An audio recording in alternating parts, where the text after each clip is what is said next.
Hello, welcome back to another episode of Xbox Infinite. Been a massive week, very interesting week. A lot's happening. A lot of topics this week. Nothing major like the CMA. A game dropped, so I've been playing that just before the show.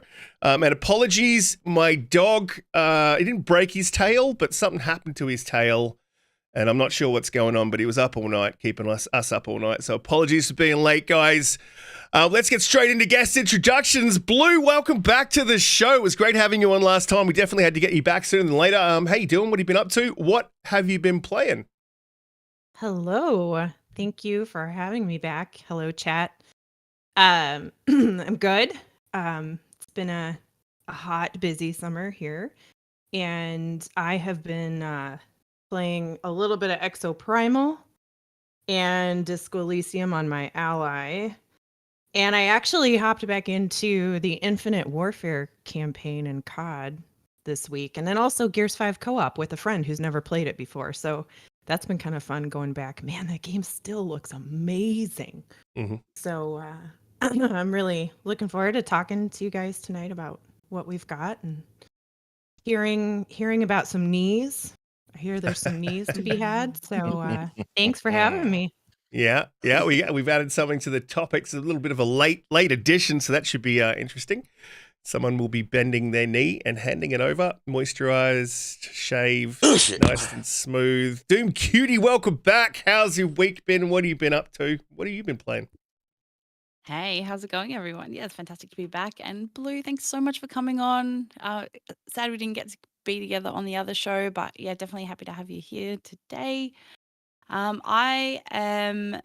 Look, I know there has been a lot of contention in regards to, playing Diablo, but like I can't put it down. I can't quit it. So I have been jumping into that.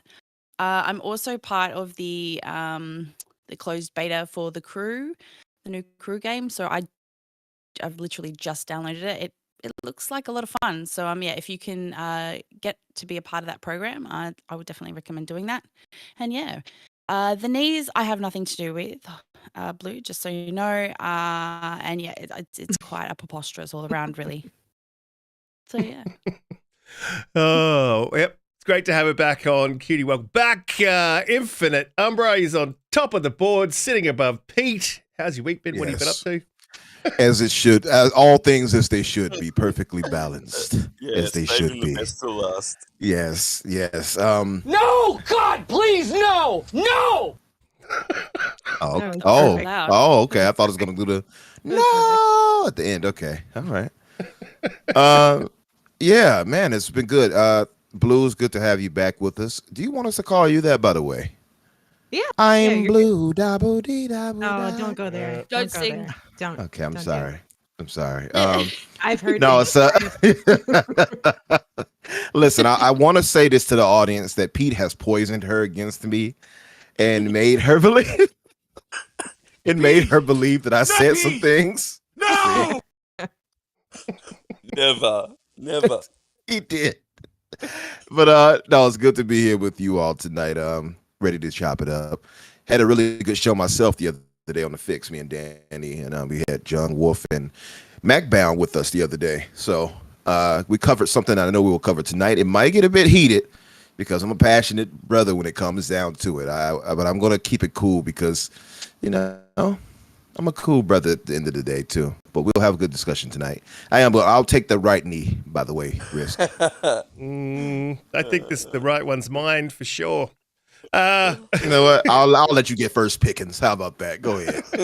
I'll take the most moisturized, most smoothest shaven knee. So it's shiny in its framed place that'll live on my wall. Pete, welcome back. How's your week been? I know you've just been playing something that I think is pretty amazing. I've been playing it too, and I'll follow up on that after. But how's your week been? What have you been up to? What have you been playing? Yeah, good. I was playing Diablo 4, and then they just came through with those patch notes that destroyed my build. I'm a vulnerable damage critical hit build, and mine got nerfed considerably. I did create a new character yesterday, a sorceress. She looks cool as hell. She's sexy as hell. She looks like Yennefer. But my attack damage went from 1500 in my previous file to 39. So, yeah, I don't know how much I'm going to be playing Diablo now that I got Remnant 2. I got to play it for maybe half an hour just before the show. Want to try it out. Game is amazing. Cannot wait to get into it. I bought the Ultimate Edition. So, yeah, it just feels great so far. I haven't played too much so far, but looking forward to playing that. And I've been playing a little bit of Halo. Yeah, Halo's actually been pretty good. It's really sweaty now. It's ridiculous unless you roll in with a group. I tried to play it solo last night, and you can't play that game now unless you got a group going up against the group, because if you don't have a squad, you're going to get wrecked. You got to work together. But yeah, Remnant 2 is feeling amazing. If you don't know, the Ultimate Edition has early access, and it dropped about an hour and a half ago. So I played about an hour. I did capture the footage. I am going to put it up on screen. I just wanted to let everyone know the first hour is sort of introductory to the story. So if you haven't played it or you don't want to see it, then I would suggest probably in the next 10 minutes that you don't watch the game catcher, because I am going to whack it up on screen. But it's really nice. I'm really impressed. I cannot wait to jump back into it. We will jump straight. Very early on in the game, guys. It's just a prologue. It won't give anything away. Yeah, it won't give too much away. Yeah, it's and from what I've heard from the reviews, it's not super story intensive, and that's sort of not its thing anyway. So anyway, we'll jump straight into the topics. Look, the first rung off. I don't think we should go for the knees immediately. Maybe we'll go for the knees in a minute.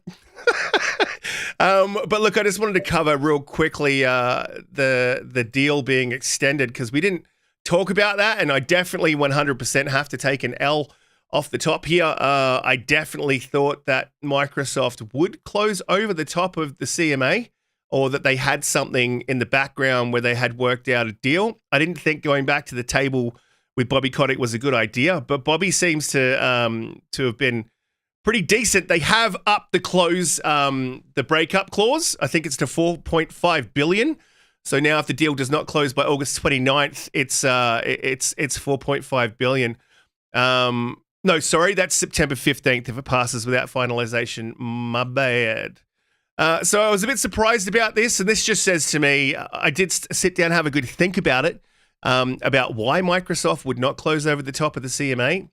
It also sort of goes to something else, which is I believe that they're going to go after something else. Now that they've done this, something else that's probably going to bring some attention from the CMA, from the FTC. I think they're planning another large acquisition. I don't think it'll be within the year, but it's probably smart business to keep the CMA on side, and that's why I would assume they haven't closed over the top. Blue, I know that you've been following this. I've seen you hiding in Florian Mueller's extremely long explanations about the CMA, as have I in his spaces. So did you see Microsoft sort of holding off on closing, or did you think they were going to close over the top of the CMA like me? Once they went and said, asked the court to put a pin in it, for lack of better terms, right? That it seemed like that Microsoft, and as long as, of course, Activision was willing to delay, the closing without a penalty, I thought, nah, they're not going to do it. I think if Activision had said absolutely no way, we're taking the money and running on the 18th, I think they would have, and then just done everything they could to face the penalties and make nice with the UK as much as possible. But, we always forget that Xbox is part of Microsoft, and Microsoft is much bigger than Xbox. So, a lot of government agencies use not only just Windows, right, but Surface products and all of the other tech gear, right, that they use in Teams and everything else, right? So it's not just a Xbox alone decision. So I love Florian. I think he is so animated and he's so interesting to listen to.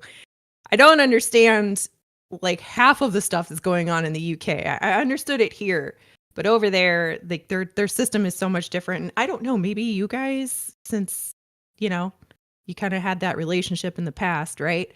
I don't know how your court system is set up, if it's a little bit more like the UK, so it's a little more understandable.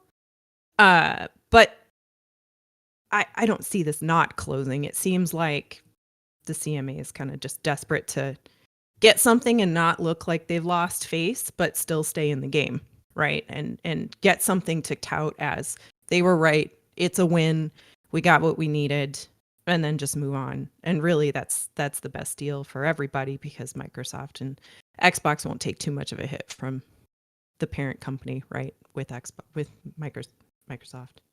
Yeah, it does really seem like that, actually, that they've sort of pulled up, hoping to walk out of it smelling like roses. But I mean, if you look at the whole deal from top to bottom, and all the regulators, the only one that sort of walks away from this smelling like roses is the EU. They got concessions. They didn't spend a hell of a lot of money to get them.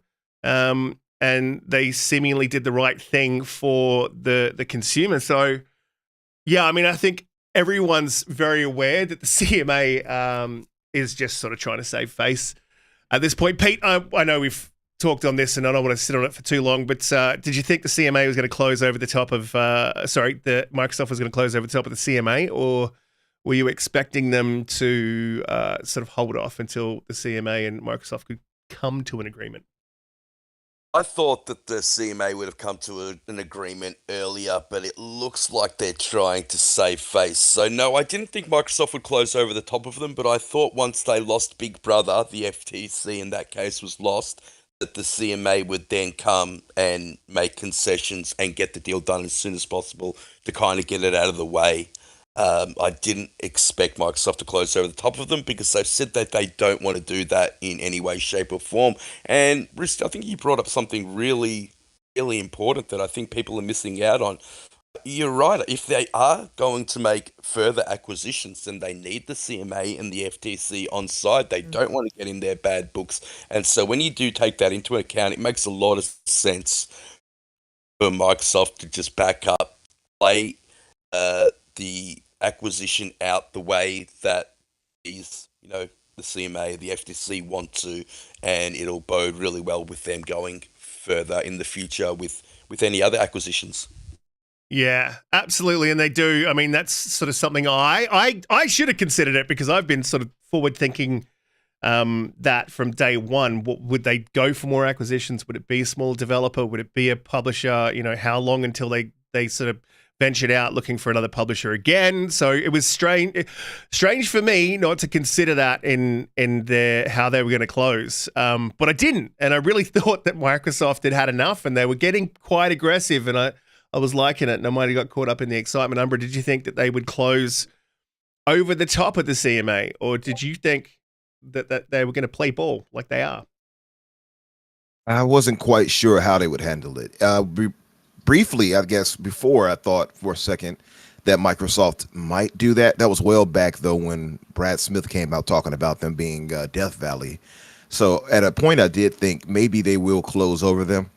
But after they secured the win over the FTC, to me, it seemed like the CMA would acquiesce. So now that, we see them coming to the table, but then you see the head of the CMA kind of talking tough a little bit. Yeah, I don't know if anybody had paid attention to that, but she's kind of talking as if the ball, like they have the ball, and Microsoft has to appease them still. So it clearly appears that Microsoft is playing ball, and they're working together, though, because before it was a clear no. Now it's okay, let's see. So I think they're working together, but I didn't quite have a definitive way I saw things just at that point. I wasn't sure that they would close or not. I didn't make a determination at that point. But the good thing is that they are coming to the table to play ball, and that the submission, that whatever it is, because we don't know, it's confidential, of what Microsoft put in. It might be the EE thing that we heard about. If you all were paying attention to Everything Everywhere company over in the UK. So it could be the case of that, and whatever else they might come up with. So it's confidential for now, but it was enough that they gave to Kat that they were happy to pause it along with the CMA. So we'll see what happens. I'm just happy for this thing to be over at about October 18th. It's the new deadline, right? So hopefully it's over by that point and we can get this done and over with. They also paused things with the FTC here while they get this situated too. And the FTC granted it in their in-court, in-house trial. So it seems all good to me. Exactly. They suspended their in-game trial, and they don't actually so a lot of people are saying that they might not even have that trial now. Exactly. Yeah. I don't see any reason for them to. They lost in actual court outside of themselves, which they wanted to avoid anyway. So now if they lost that, I think they understand that, especially the way Lena Khan was grilled that day. I think they understand that these Republicans and even some Democrats are not on her side when it comes to this anymore at this point. They already had budgeting cut. They lost exactly 25% of their funding. Exactly. Difference. Yeah. Money changes everything. So I think all of that right there is definitely. I think everything is going in Microsoft's favor. I just think that with this whole situation here, all of us that are like laymen, which we all are. I only had a temporary lawyer badge for this whole trial, but in layman, for us as laymen, we see this and we're like, is it over yet? Now they conquered the FTC, which was the biggest hurdle. I think it's done. It's just a matter of Microsoft giving them something that they can kind of claim as a W in the CMA, and that's really all it comes down to. Mm-hmm. I think. Sorry, Cutie, you go. No, that's okay. No, I think Riskit, you're right in the sense of, like they were really like fired up. It seemed like they were, really putting up this front of, being a real go-getter in the space, like really trying to tear up the ground, all that kind of stuff, right? And I think that people thought that this would be like a done deal like straight away, but unfortunately there are some hoops that they have to jump through. And yeah, it definitely shows that we did see a lovely side of Microsoft, of Xbox, that they were aggressive and they really did want to fight for what they wanted. But at the same time, I think they did need to show, okay, we are going to play ball. We're not this aggressive. We're not trying to create a monopoly, all that kind of stuff. So I think it's interesting. Perhaps maybe they reflected on how aggressive everything was and then decided to, hey, we really do need to step back. We do need to, finish up, clean up before we move forward. You know what I mean? Yeah, and keep the CMA on their side. I think it's really telling as well that it was the judge that the FTC specifically chose, and it was also a Democratic judge that knocked them back in the recent court case. And I think that probably sent a message to the FTC as well as the Supreme Court, just dismissing their appeal without even hearing it. So yeah, I think this deal's going through. I don't think that there's any chance that it doesn't. But hey, we'll cover it if it doesn't. If it does, you'll hear more about it. I definitely want to move on to the next topic. Before I do, if you're new here, hit the subscribe button. If you're not new, thanks for supporting us. Hit the like button. We go live 8 p.m. every Friday, EST. Not gonna go to the heated topic just yet. I'm gonna go to another heated topic. We got a couple of heated topics for a couple of panel members this week, so it should be fun. There has been, and I need to track it down because I'm unprepared, so I'm just gonna ramble for a little bit. Hopefully find the article in time. I know everyone in the chat's going, "Come on, Riskit, stop talking shit." And I'm While he does that, I will regale you all with my singing. I've got to put my. It was requested specifically by Blue here in Doom Cutie. Finger over the mute button. Finger over the mute button. I'm ready to go. So some more rumors have come out. Not rumors, I would say at this point it's 110% true. I think we can definitely hand over any knees that we need. PlayStation Pro, apparently called Project Trinity, which is releasing in 2024, releasing with an 8K upscaled performance mode, a consistent 4K mode, and it has apparently, what's the word for it? More robust ray tracing. Now, I've sort of seen this coming from day one. We've been talking about the PS Pro And the only interest that I have in a PS Pro, is that I think that Xbox will also retaliate and bring out their own sort of pro version, and I hope that that is the case. Pete, we're going to go to you. I'll take the right shiny knee. Then I'll be hanging it on my wall. What do you think about this, Pete?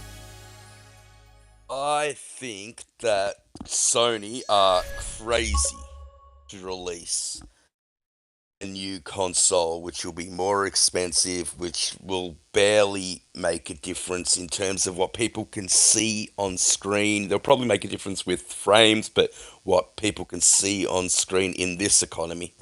I mean, if the rumors are to be true, and Tom Henderson's been right on most occasions, so, I mean, suggesting that the dev kits are out there, they're not going to be able to keep it under wraps for much longer. And you're right, yeah, it's called Project Trinity. I would dare say that it is true. How successful it then becomes will be next issue. Now, my opposition to Pro has always, never that I was against it, but there was no reasoning behind it.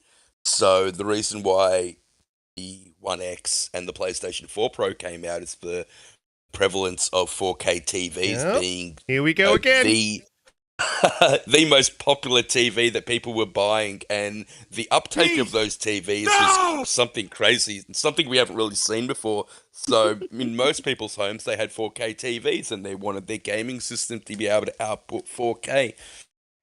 What is going to be the differentiation factor between the PlayStation 5 and the PlayStation 5 Pro that you're going to be able to show the consumer, and why, in terms of why it's better? That does remain to be seen. We've had this conversation a few times, haven't we? We've had the what is the differentiation, and I funnily enough, more robust ray tracing. Yeah, ray tracing's a buzzword that the casuals in the market just don't understand. Yeah, they just don't understand. And we've seen with, I don't know if you guys saw it, but Digital Foundry had that Unreal Engine 5.2. They were just going over that. They're using different techniques that will implement. It will be equivalent to ray tracing. So how important it then becomes, because it is just so intensive on the processes that a lot of people are just realizing that it is just a buzzword and that it's kind of unnecessary. And if you just use screen space reflections and things of those nature, that you don't really need ray tracing. It doesn't really elevate the game, and all it really does is it is too intensive on the hardware. Well, that's why they're bringing out a PS. You just sort of argued for my point, so I appreciate that. Thank you. That's why they're bringing out a PS5 Pro, because ray tracing is hardware intensive, and we've had that conversation a few times about ray tracing, and your contention is always that it's a buzzword and it doesn't really matter. But I personally would love ray tracing, and I think the casuals, you say it's a buzzword with the casuals, and absolutely it's a buzzword. Buzzwords sell consoles. Now imagine if the buzzword you're using for your console actually happens. So instead of saying, using it as a buzzword and then it doesn't happen, or it's not capable of it, which is mostly what we've seen. What if it's able to actually happen? And I sort of disagree with you. I disagree with you. You take the casuals don't understand ray tracing. It's on the screen. You can see it. That's something you can sell. See, that is just that's just not true. It's not on the screen. I mean, yeah, there's reflections, but there's always been reflections in games. I mean, if you're talking about ray traced shadows, I mean they're just completely pointless, and they're implemented. But I'm not talking about ray traced shadows. That they've got ray tracing in there. If you're talking about reflections, then they're all like screen space reflections do a good enough job in most cases, and so showing that to a casual is just very difficult. Explaining that to a casual is just very difficult. And I'm not talking about us. I'm not talking about the hardcore.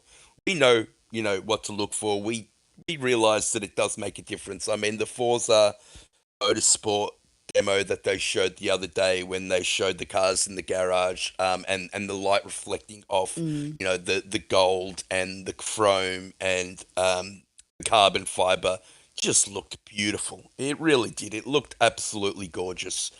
How much of that will carry over to casuals? What is this thing going to cost? I mean, even high-end PCs struggle to do ray tracing at an acceptable frame rate. No, that's not Or, true. That's not true at all. 4090s can do Oh. ray tracing with a well-optimized game, can easily do ray tracing at ultra settings. And the like- 4090 just by itself is between $2,800 and $3,500 just Australian. for Yeah. just for the GPU. I mean, that is just ridiculous.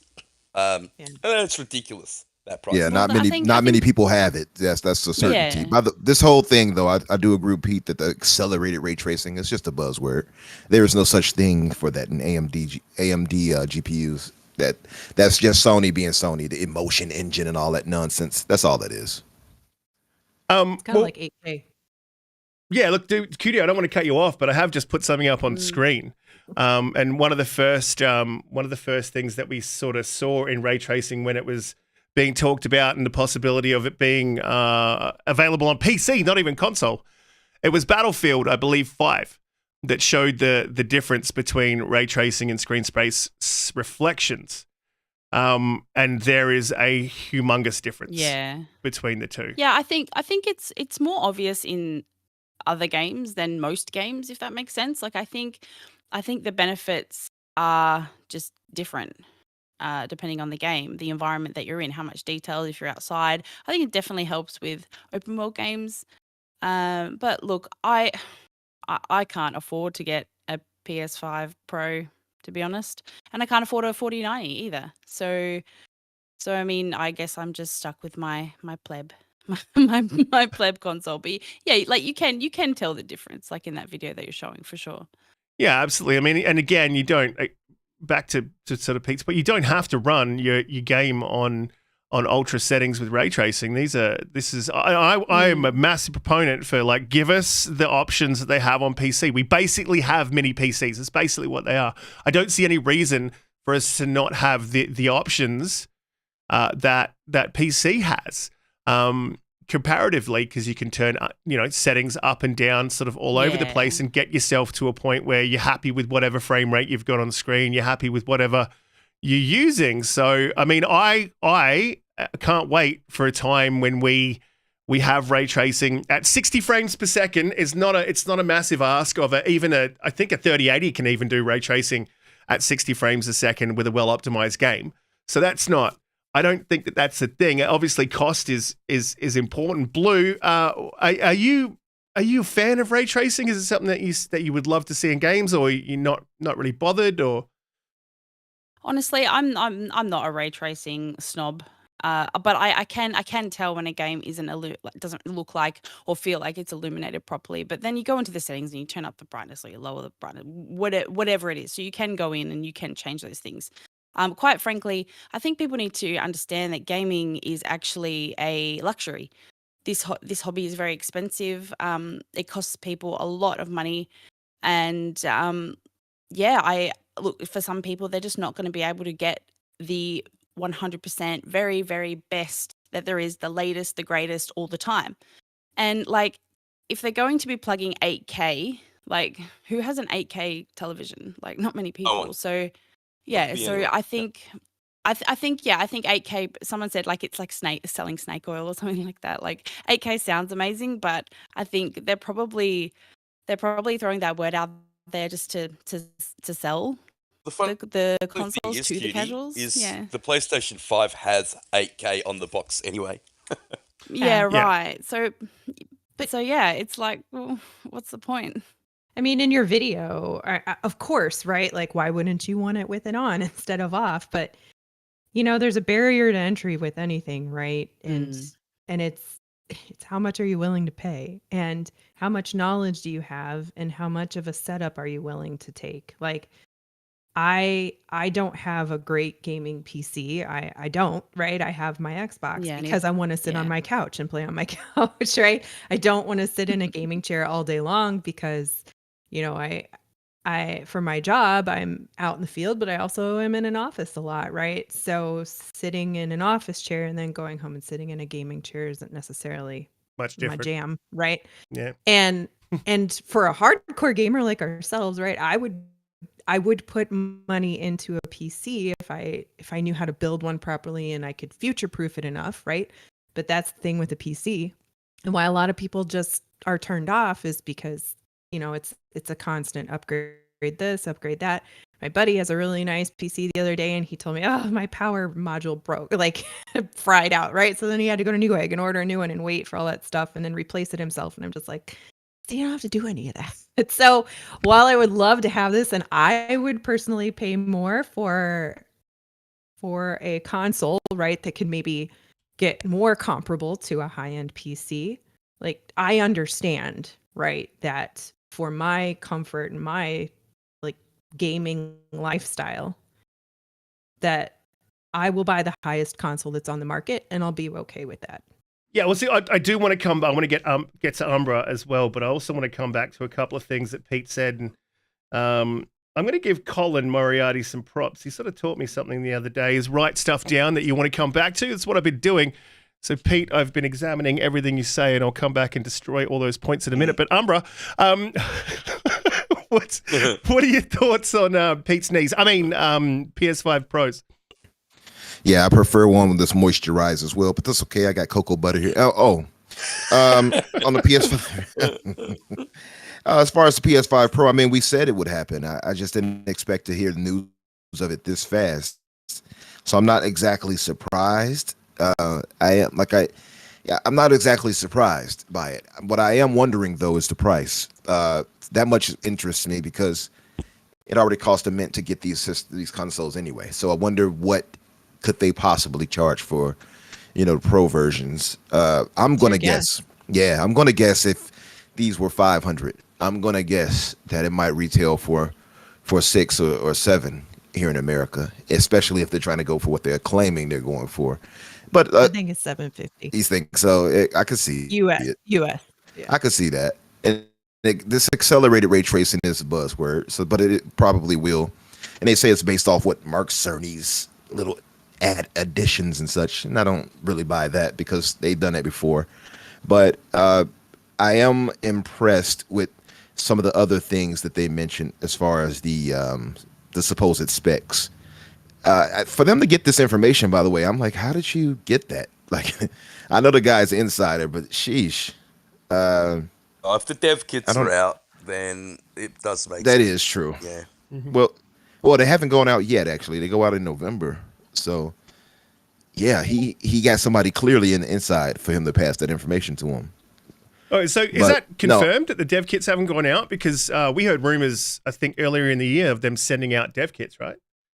Yeah, according to Benji Sales blurb and Tom Henderson is the one that broke it, which, by the way, he broke plenty of other bits of information as far as the Q handheld, the DualSense Edge controller, and the InZone, the PlayStation InZone line of products. So he's been spot on. But yeah, it says on Benji's tweet, it says that his Project Trinity is the name of it. Development began in 2022. And that dev kits are going out in November. So that seems to be the case. Look at Assassin's chat. I just noticed. Yeah, man, I'm interested in seeing more details to this. I figured it would happen again. I just didn't expect it to happen this soon. So outside of that, until we get more details, I don't have much to say on it except for told you so, Pete. That's about it. You know what? It hasn't happened yet, right? I don't know. It hasn't happened yet. I don't know about in America, but there's like a PlayStation 5s have actually reduced in price. So, and that hasn't happened since it came out. So I don't know. I feel like that might be an indicator that this rumor, might be true, because that's what usually happens, right? If a new console's coming out, they reduce the price of the previous one. Yeah. Did they go back to what it was originally? Exactly. Oh gosh. Yeah. Well. Yeah. Maybe. Because it's always been the same price here. They haven't gone down. Okay. I don't know. Well, at least not that I've shopped for one in the last couple Yeah. months. Well, but- no, I wouldn't. Yeah, and they didn't go up. Exactly. They didn't really I go just- up in I America, saw did it. they? No, they stayed the same price here. And But see, this Wait, is the can problem. I ask what the panel? Do you think those designs were real? Because I'm interested in knowing what you thought of those. Oh no, that's fan those made. aesthetics. Mm. Yeah. I don't think Whoever that's that was that made the slim, they should hire that person because Yeah, the that Slim looks good. monstrosity that sits in my living room. Hot damn, that thing is. Yeah, like it's a ugly. boat. It's like a boat. It's huge. Yeah, it's pretty ugly. So just Anyway, with I was this, just curious because that slim looked really nice. I was like, okay, that's really good. But the other one, Oh. oof.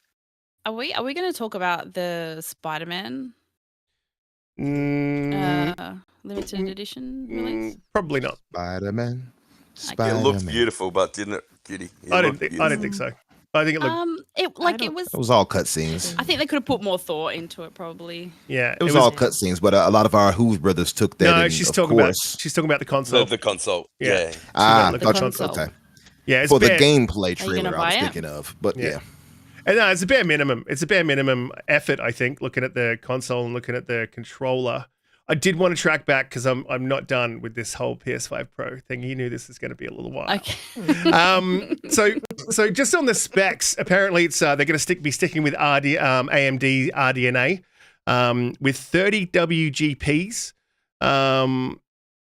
So that's a work group processor containing 2 CUs. Okay, so the original PS5 has 36 CUs for its GPU. So very basically, they're upping the GPU pretty hard out. And they've made it very clear that they're Xbox targeting. has 52. Yeah, and they've made it very clear that they're targeting graphical improvements because it doesn't look like they're really upgrading the CPU from what we know. But things are sparse at the moment, so details are pretty sparse. But that's what we do know. Oh, I lost your wrist. I don't know if anyone else lost you, Yeah, but I I lost you, didn't brother. hear it. Yeah. Oh, you lost me, but I'm back. Yeah, I was saying it earlier, but nobody believed Yeah, it. they won't I was change the botting a little bit. CPU because if they change the CPU, then it's very difficult to get games to work on each console, and the CPUs generally are fast enough. But Sony came in very, very hot this generation. They actually wanted to get the console out a year early, and so they never had full RDNA 2 features in the console. They don't have hardware accelerated ray tracing. They don't have mesh shaders. They've only got a software stopgap for ray tracing. Although, if you watch games like Spider-Man, I think that it is implemented quite well. Now, it's not as good as the Xbox, but it's capable enough. Yeah. So in terms of So you're sort of that's the argument one of the other arguments that I've put to you. So it's a little bit funny hearing that sort of come back, but I wanted to go back to something that you guys sort of mentioned and everyone's sort of talking about within the chat here. So 8K. So absolutely, I would agree with that there's not 8K TVs, and what there is are sparse and expensive. But there's not really been a reason to have 8K TVs as well. Now, it's always been the case, and it can be the case that one hardware may push another hardware to bring it up to spec to work with that hardware. Now, that could be TVs going to 4K and then consoles chasing up that trend and becoming 4K as well. It could also work the other way around, and especially seeing as that gaming is the biggest entertainment industry in the world, that if a console releases that is capable of 8K, I would very quickly think that TV, and they obviously work in close concert. So, TV makers obviously be talking to Sony, and you can guarantee that if Sony's releasing an 8K console, they'll be releasing an 8K TV. So I'm pretty sure that we'll see more of a prevalence of 8K TVs sort of coming up because of this. If they release a console that can do 8K, you'll start to see 8K TVs to try to catch up with the trend. So that's my response to that. The other thing is that's absolutely untrue, and the cost of the 8K TVs will stop that from being the case anyway. And not only that, there really is no 8K content out there. Yeah.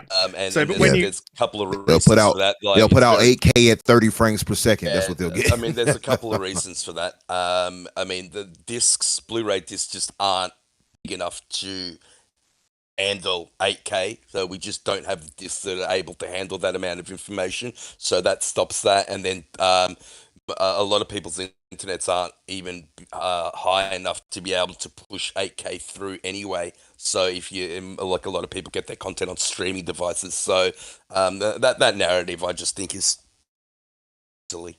Yeah, well, you just for some reason jumped to movies. I'm not talking about movies. I'm talking about TVs matching the hardware of gaming consoles, and also And PC. they're not going to build TVs just for a games console. They're Why just not wouldn't gonna they do that? The only They already do that now. So why wouldn't they do that? because the mass market just isn't there for it. You need So to have the mass market for the biggest NFL, entertainment. playing 8K. for- You need to have. So the mass market for the biggest entertainment industry in the world isn't there. Yes, to buy a TV, yes, they'll buy a console and they'll buy a PC, but they won't buy a TV for gaming. They won't. Reason why we I got 110% the reject reason, that. and the reason why we got No. You going I for would- elbows now? Like, I don't think that's. I don't know. I would never buy. I would not buy a $5,000 television if I'd bought a $2,000 or $1,000 console. I bought a $3,000 OLED for my $500 Xbox. Yeah. and that's there you worth go. it. A lot of people will buy OLEDs and will focus on that because OLEDs just look beautiful in 4K, and let's face it, the eye really can't determine the difference between 4K and 8K. So you can't actually go to a TV store and most people won't even recognize the difference. And so yeah, and my other points still stand. The price tag is will just warn most people off, and then you can't even fit that information on disc, and you can't push it through on most people's internet streams. So they're not even making movies in 8K. Like the only reason that 4K started being made is because we had cinemas then pushing 4K, and laser was a big technology that then came out. They wanted to push that over to what people had in the home, and they also had IMAX as well, which is pushing that new technology as well, that new 4K technology as well. Movies have always been the driver for TVs to be pushed into the market because it's what people sit down and watch every day. Game consoles will just never be that. Doesn't matter how big. Just want to industry say, is. percentage-wise, they say 3.9% in America have 8K TVs, 4.1 in Asia Pacific, and in Western Europe, 1.7. It's going to be a while. Yeah. So in response to the price tag, so we saw 4K when it first came in. The price tag was extremely hefty and out of most people's price range, and that came down. I mean, hang on, I'm not done. asked, That came down very, very, very quickly, and it continues to drop very quickly to the point where you can pick up a decent quality 4K TV. With all the fruit, now I picked up one for $800, and it has Dolby Vision, has the whole lot. It's not OLED, it's an LCD, and LCDs can do 8K. And as I said, the prices are dropping at a sort of an exponential rate. So that would be my response to the price. Look, I hate to say it, you're just not thinking ahead. And I think on this subject, you really haven't thought ahead the entire time and sort of getting stuck on 4K. That's my response to that. Look, I'm not going to respond, but I just think because I just think you're wrong in everything you're saying. But you said, would you buy a TV for your console? I bought a TV for my console, so I'm one of those people that bought a 120 frames TV because I wanted the frames. The human eye cannot differentiate between 4K and 8K, so there's just no point getting an 8K TV. And that price barrier will always be there because they're incredibly difficult to make. It's not like that 4K was the chips that they're making right now and just do 4K, and most of them can't even get up to 120 frames. So they're going to have to make a whole new set of chips that just are hardly in existence at the moment. You've got a chip shortage already. Mm-hmm. Yeah, look, I could understand. I understand your point on 8K. You're wrong that the human eye can't differentiate 8K from 4K. Or it can. It's diminishing returns. I can understand that as a point. But the human eye cut out risk. Yeah, the human eye. Yeah, if to you guys, I'll probably cut out. But the audience will definitely be able to hear me because we're on different audios. So it's diminishing returns. You can differentiate. The human eye can see 8K. So that's not 110% true. Some people can, some people can't, but the fact is that it's the field of view. So subtle. The difference is so subtle that you won't even notice it. It's the field of view. If it's a bigger screen, you can see it. If it's smaller, you won't tell. Yeah. So and to your other point, which is I think a more. I mean, I honestly just think that that's just a bad point. If you look at the history of 4K, it's the price drops, chips upgrade, things catch up to the tech. It catches up to whatever tech. So TVs will catch up to consoles, will catch up to PCs, PCs will catch up to monitors, monitors catch up to PCs. It's a back and forth thing. You're talking about the biggest entertainment industry in the world, bigger than movies and music combined. I think that TV developers now already work in concert with Sony, with Microsoft, with AMD, with NVIDIA.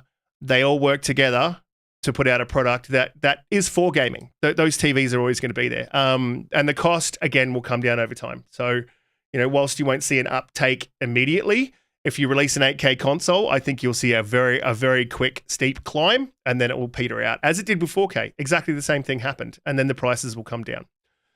So that more people can get into that market. The difference is they were already making 4K content, so the NFL was already pushing 4K content out into people's homes. Sports generally the first place. Yeah, but it's got nothing to do with streaming. Sport. Got nothing to do with streaming. I'm not saying about streaming. I'm just talking about the NFL was pushing out 4K content. I know AFL's also pushing out 4K content only in streaming in Australia, but that's beside the point. IMAX were already putting out large quantities of 4K content. Cinemas are using laser to push out 4K content. That is just not the case with 8K. Yeah, and very few and far between. As I've pointed out, it doesn't need to be. Again, they will push their TVs for the console hardware. This is all our opinions, Pete. But I mean, so far I've been right about the Pro. So look, Blue. This is always going to get hated. Blue, it's the Pro out, is it? Blue, you were there. You were there for a conversation that we had with Jason Ronald. That was the other thing I sort of wanted to jump to. And do you remember Jason asked all of us, a question? And the question that he asked us was, would you pay $1,000 American for a console if we made a Pro, if we made a next gen, if we made it any console with such a powerful GPU that the only price point that it could come out with would be around about $1,000 if it had all the fruit. And it was a table of hardcore gamers, like every single one of us hardcore, and it was a 50-50. I would pay the $1,000. Did you put your hand up for the $1,000, Blue? Blue? I did. Yeah. I did. But I was sitting there more like kind of like from a bird's eye view, because thinking to myself, just from a business standpoint, there's no way they would ever do this. It's not going to happen, right? Like there's just not a big enough market for them to sell a console and make money off of it, or even at a loss like they do with the other ones. They're not gonna they can't even make enough of the regular one that they have now, right? Like, why are they gonna go out and do another Series XX or what, X squared or whatever you want to call it, right, to make it the bigger one? And like, they're just not going to do it. And that was Jason's point. He was trying to very politely tell everyone at the table who would genuinely buy it, and I would buy it, and you would buy it, and I think all of us would buy it that's on this podcast right now. But in reality, right, like from a business standpoint, it's not going to happen, right? That we get enveloped in this world of we're gamers, we love gaming, we do this for fun, right? On the side, on top of gaming and all of the other things that we do in our life that revolve around gaming and talk about it with our friends and all that. But most people, quote unquote, right, that do have a console are casual gamers, right? They play 1-2 games a year. They pop in when they're not putting a kid to bed, or they're not out with a date, or, you know, any of the other casual things that happen with family and all of that stuff. I would buy it, but you would buy it, right, Riskit? I'd definitely buy it. My hand was like you buy touching it? the roof. I think that's a no from him. I mean, we would all buy. I definitely would buy it. upgraded Yeah. console. Buy it. Yeah, I mean, Yeah, but we are hardcore gamers. I mean, we are not the market. We That's are not my going to make a point. difference. Yeah. Yeah, We and I have think Jason rose-colored Ronald- lenses on, Yeah, right? he was like being very polite. Yeah, I think you put it a great way, but Riskit only hears what he wants to hear. but Yeah. you know, Yeah. No, I know. you got to know your audience. But you I also have to examine- look back at business. Right? I examine Step back what from, people you know, say and what they don't say. I don't just listen to exactly what they say. I listen Keep to cutting what out, they Risk. say. It's getting really bad, brother. Like, Yeah, I'll Yeah, probably drop in and out. We in a can't minute. respond to you because we can't hear you. Oh, well, that's bad. I don't know why I've got a full green bars and you guys can't hear me. Can you hear me now? we've got you now, mate. Yeah, we've got you now. bro. Yeah, so I sort of but you're listen so to what they right. It's say like- and what like they I- don't say. It really lends to the point that I said before. Gaming is a luxury.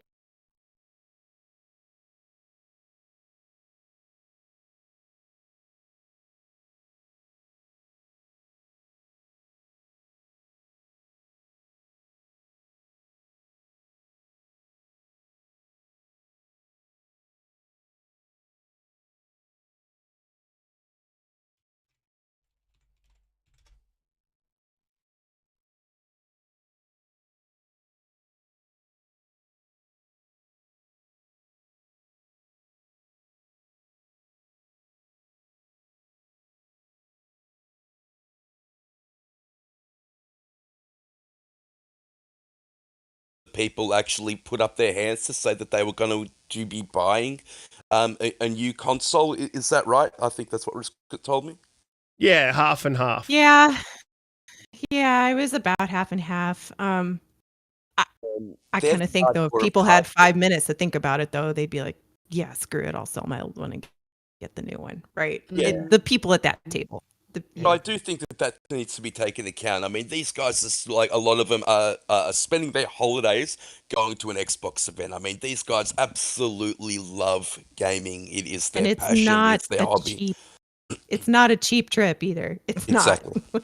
Yeah, exactly. And then so say 50% of the hardcore buy it. Does that then push the narrative forward to make a pro, especially in this economy?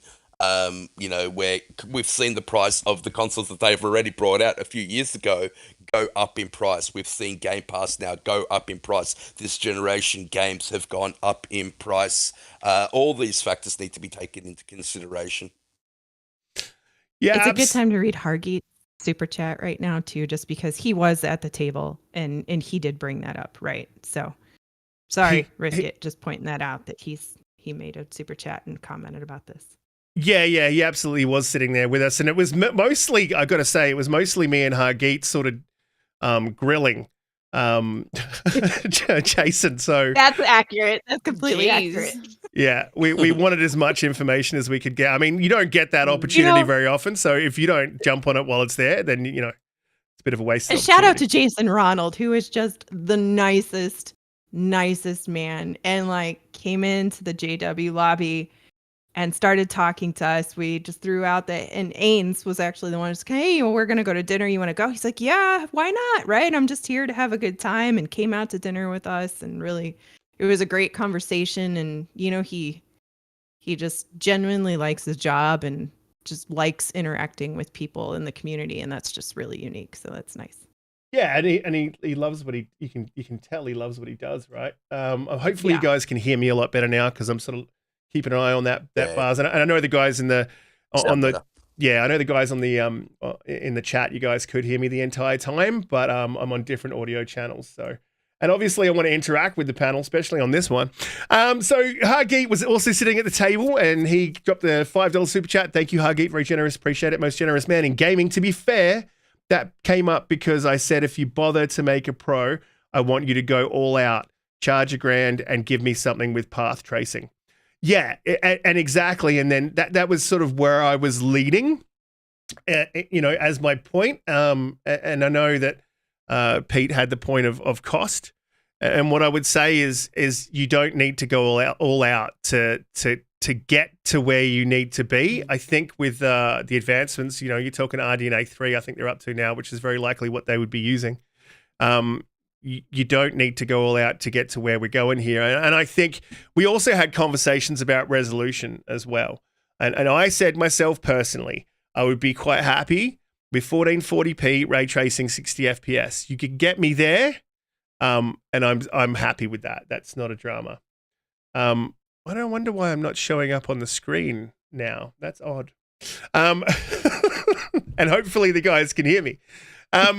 Yeah, we got you perfectly. This is your ghost speaking to everyone now. The ghost of Riskit. So yeah, I mean, I think I do think it will push the hardware of TVs. It has. It's already happening. We've already seen TV makers to try to catch the gaming trend. We've already seen that. That's already happening. I don't think that's that's an indisputable fact, in my opinion. And would I buy it? Yeah, absolutely. But would it have to be $1,000? I don't think so.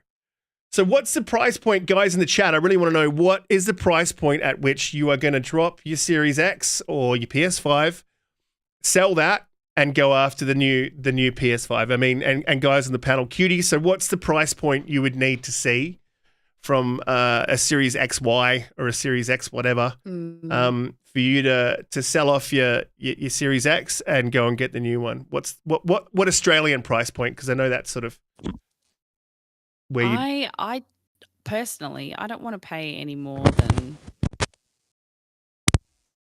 like $700 to $800 Australian. It's a Series X.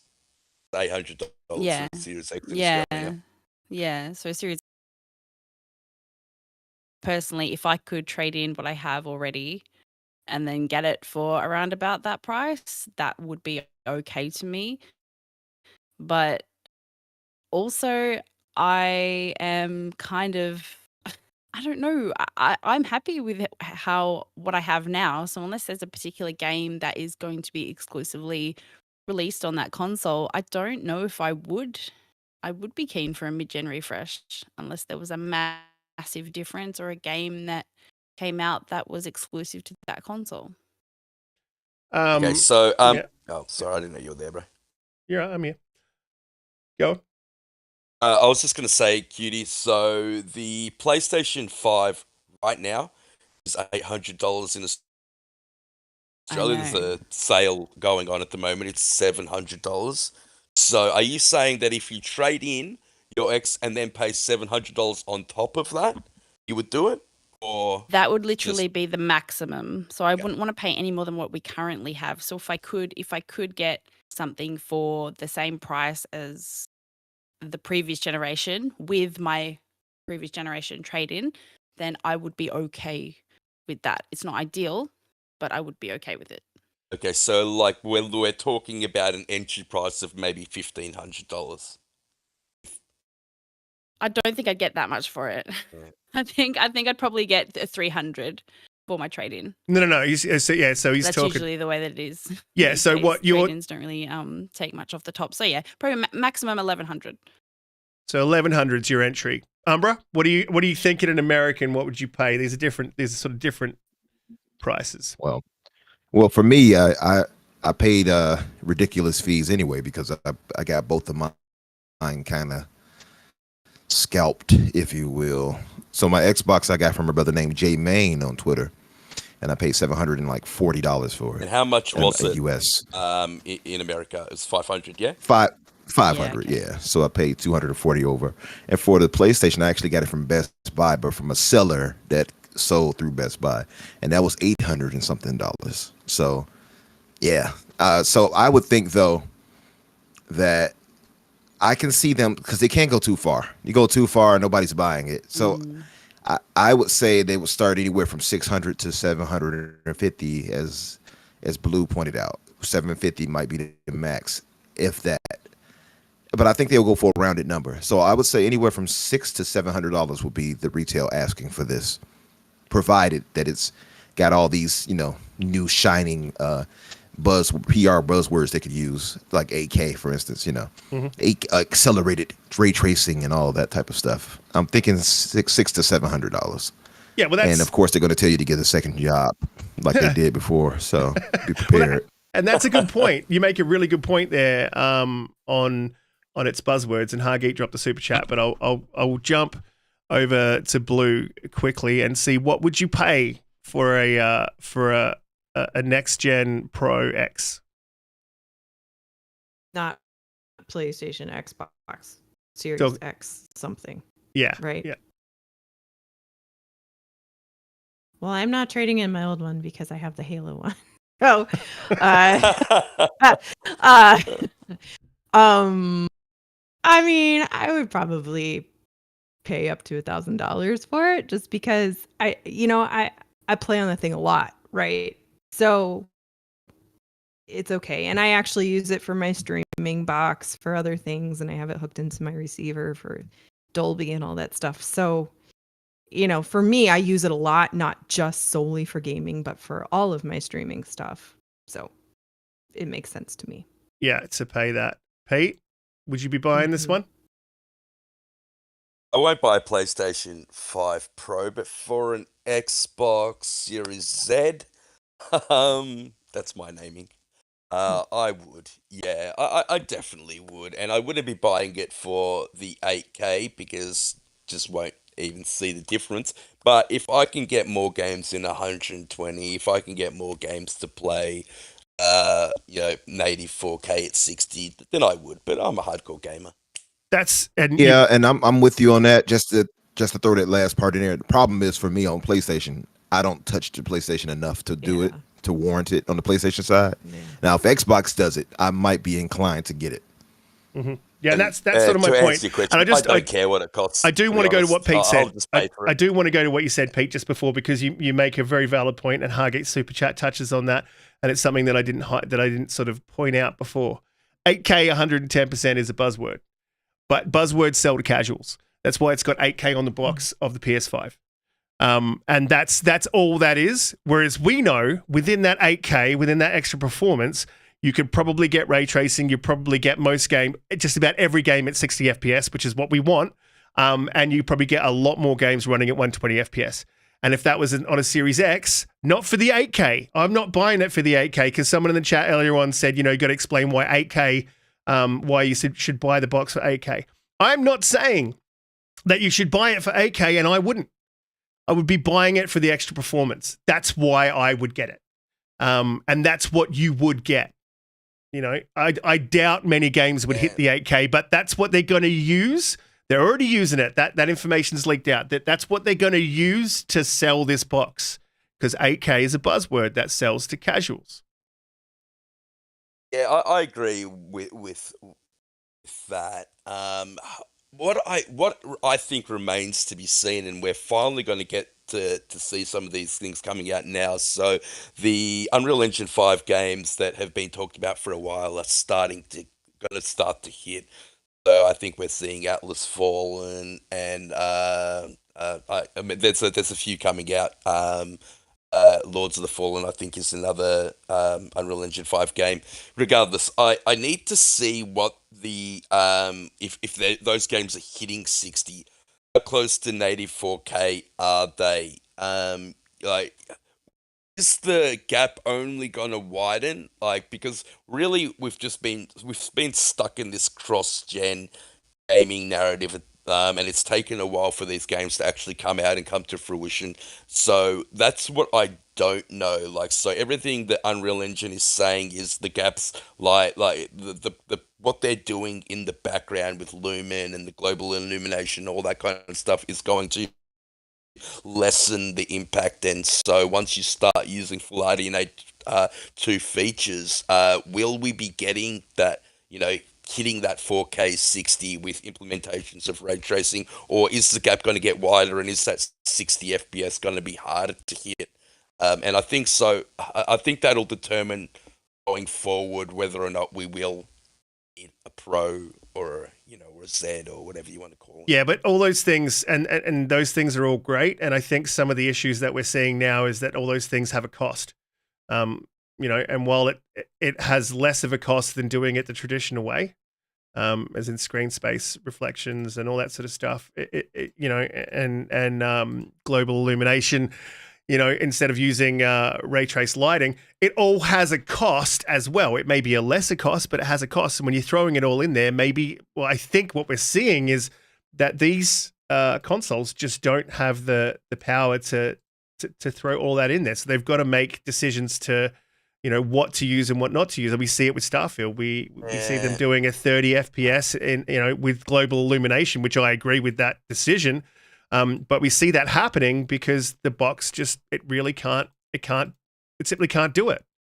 I just think that remains to be seen, and that's kind of the point I was trying to make. This is the first time they've used Creation Engine 2. I know they've had a little bit of time to work out the kinks of it, but will they get better with their next game? Will they?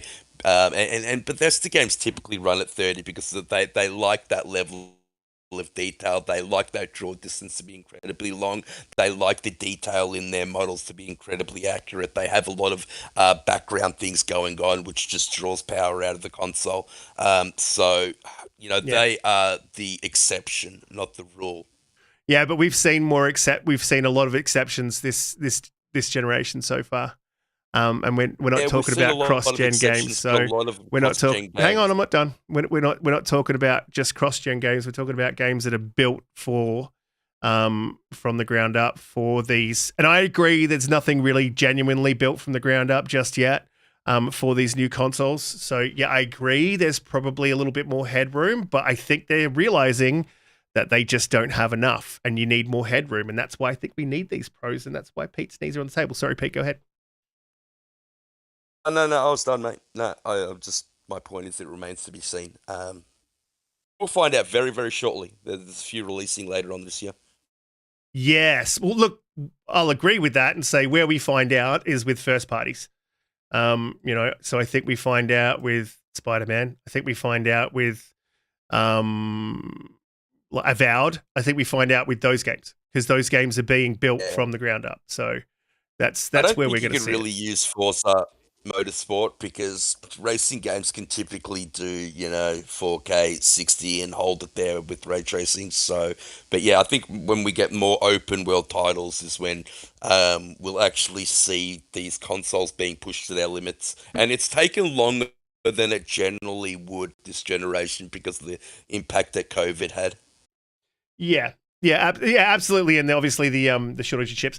I do want to move forward, but before I do, I will say that the poll came in at 67%. Fighting again, bro. The poll came in at 67%, 38%. I think roughly around there. For would you buy a TV? So we see a lot of people. I would argue that our chat is all hardcore gamers. So I would argue that there's more people that would buy a TV, but there's hardcore gamers, and there's a decent amount. There's a decent amount that wouldn't.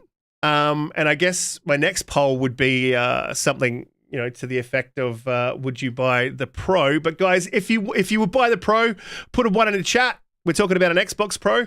If you wouldn't, put a 2 in the chat. Let's say the cost of the console is $1,000. I'll move on to the next topic. Before I do, I'm just going to read out these super chats because they're all pretty relevant. Pyro Mad with a £2 super chat. Thank you very much. He said COD at 8K would require a 2 terabyte SSD for a single map. Yeah, maybe on the PlayStation.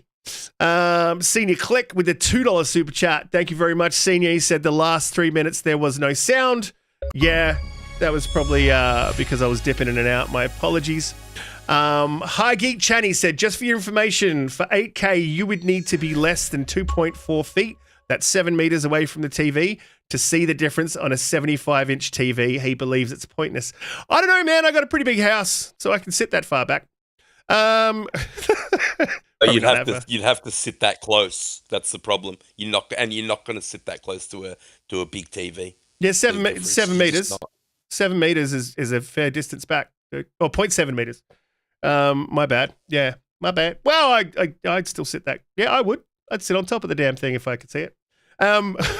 You'd need to be less than half a meter away from a TV. And the reason why I got a 75-inch TV is because I'm exactly 3.9 meters away. Then that's how far away you need to be to get a benefit. Like, that's the viewing angle that you should have for a big screen TV. And so that's what I was saying. It becomes pointless, and it's a great point made by Hagi.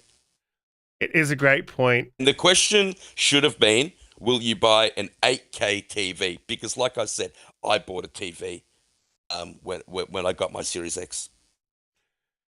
Yeah, well, that's what I put there. Would you buy? That's what the question was. So, yeah, I mean, it doesn't matter. Some people are saying it doesn't. Some people are saying it was rigged.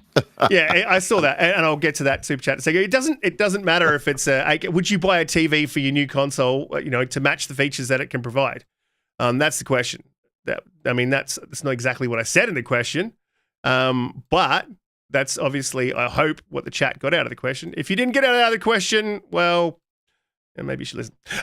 So Roshan Epinega with the $5 super chat. I'd never buy a PS, but I'd pay whatever for a Zen 5 RDNA 4 Xbox with UE5 is hungrier than we were told, and even PC is struggling without DLSS 3. Yeah, it's exactly to my point. The developers are pushing the hardware harder than they ever have, and they're doing it quicker than they ever have. And some of them really struggle to optimize these games. Look at Baldur's Gate. I mean, that is an S issue.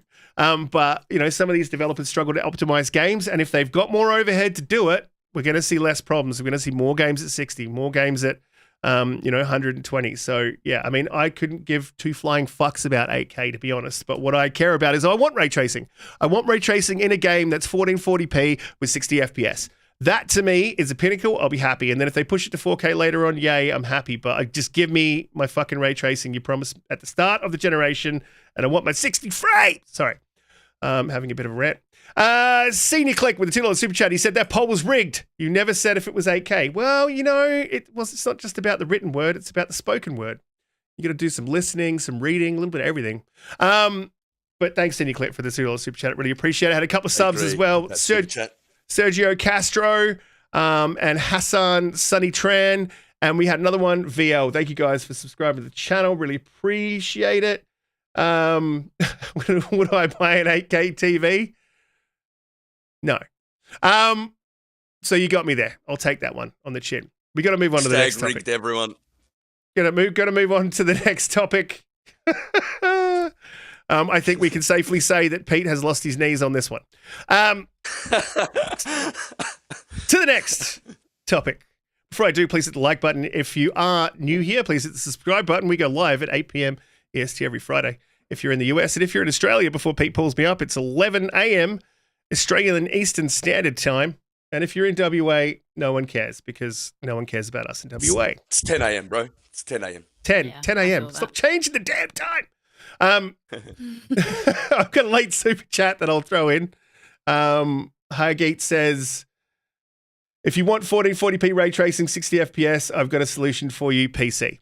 Yeah, well, PC would say that.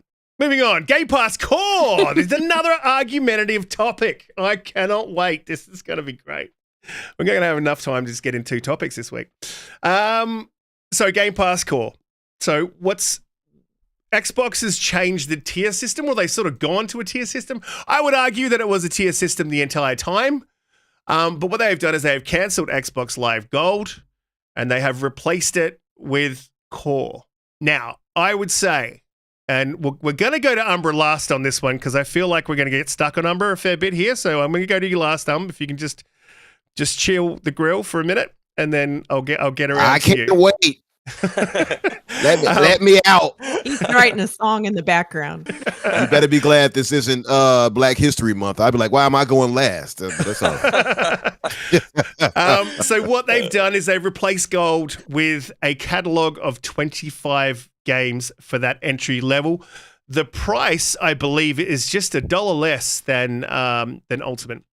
That's an important point to note. The other important point to note is those 25 games are already available in Game Pass Ultimate. I think that's a very important point. It's $1 less than Game Pass console, not Game Ultimate Pass Pro. console. Okay, cool. And how much less than so then it's $6 less So than so it's $10 for core, $11 for console, $10 for PC, and $16 for 17. Ultimate, I believe. 17. 17.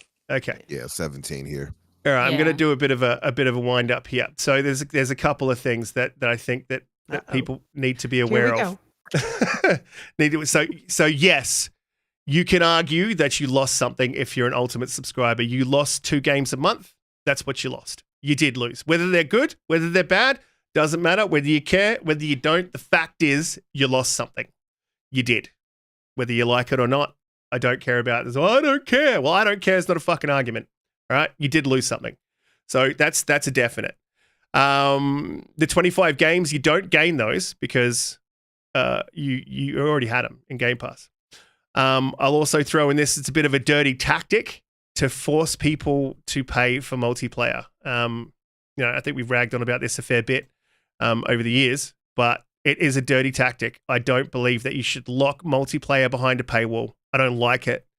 PC doesn't have it, and PC is getting a better deal out of this whole thing than console is. And I think the leaders at Xbox, and I know my check is not going to come in the mail this month, and I'm sorry to my handlers, but the leadership at Xbox needs to start treating console players as if they are as if they are at least as important as PC. We know what you're trying to do and grow the player base on PC, but why are you leaving the people who made you what you are behind?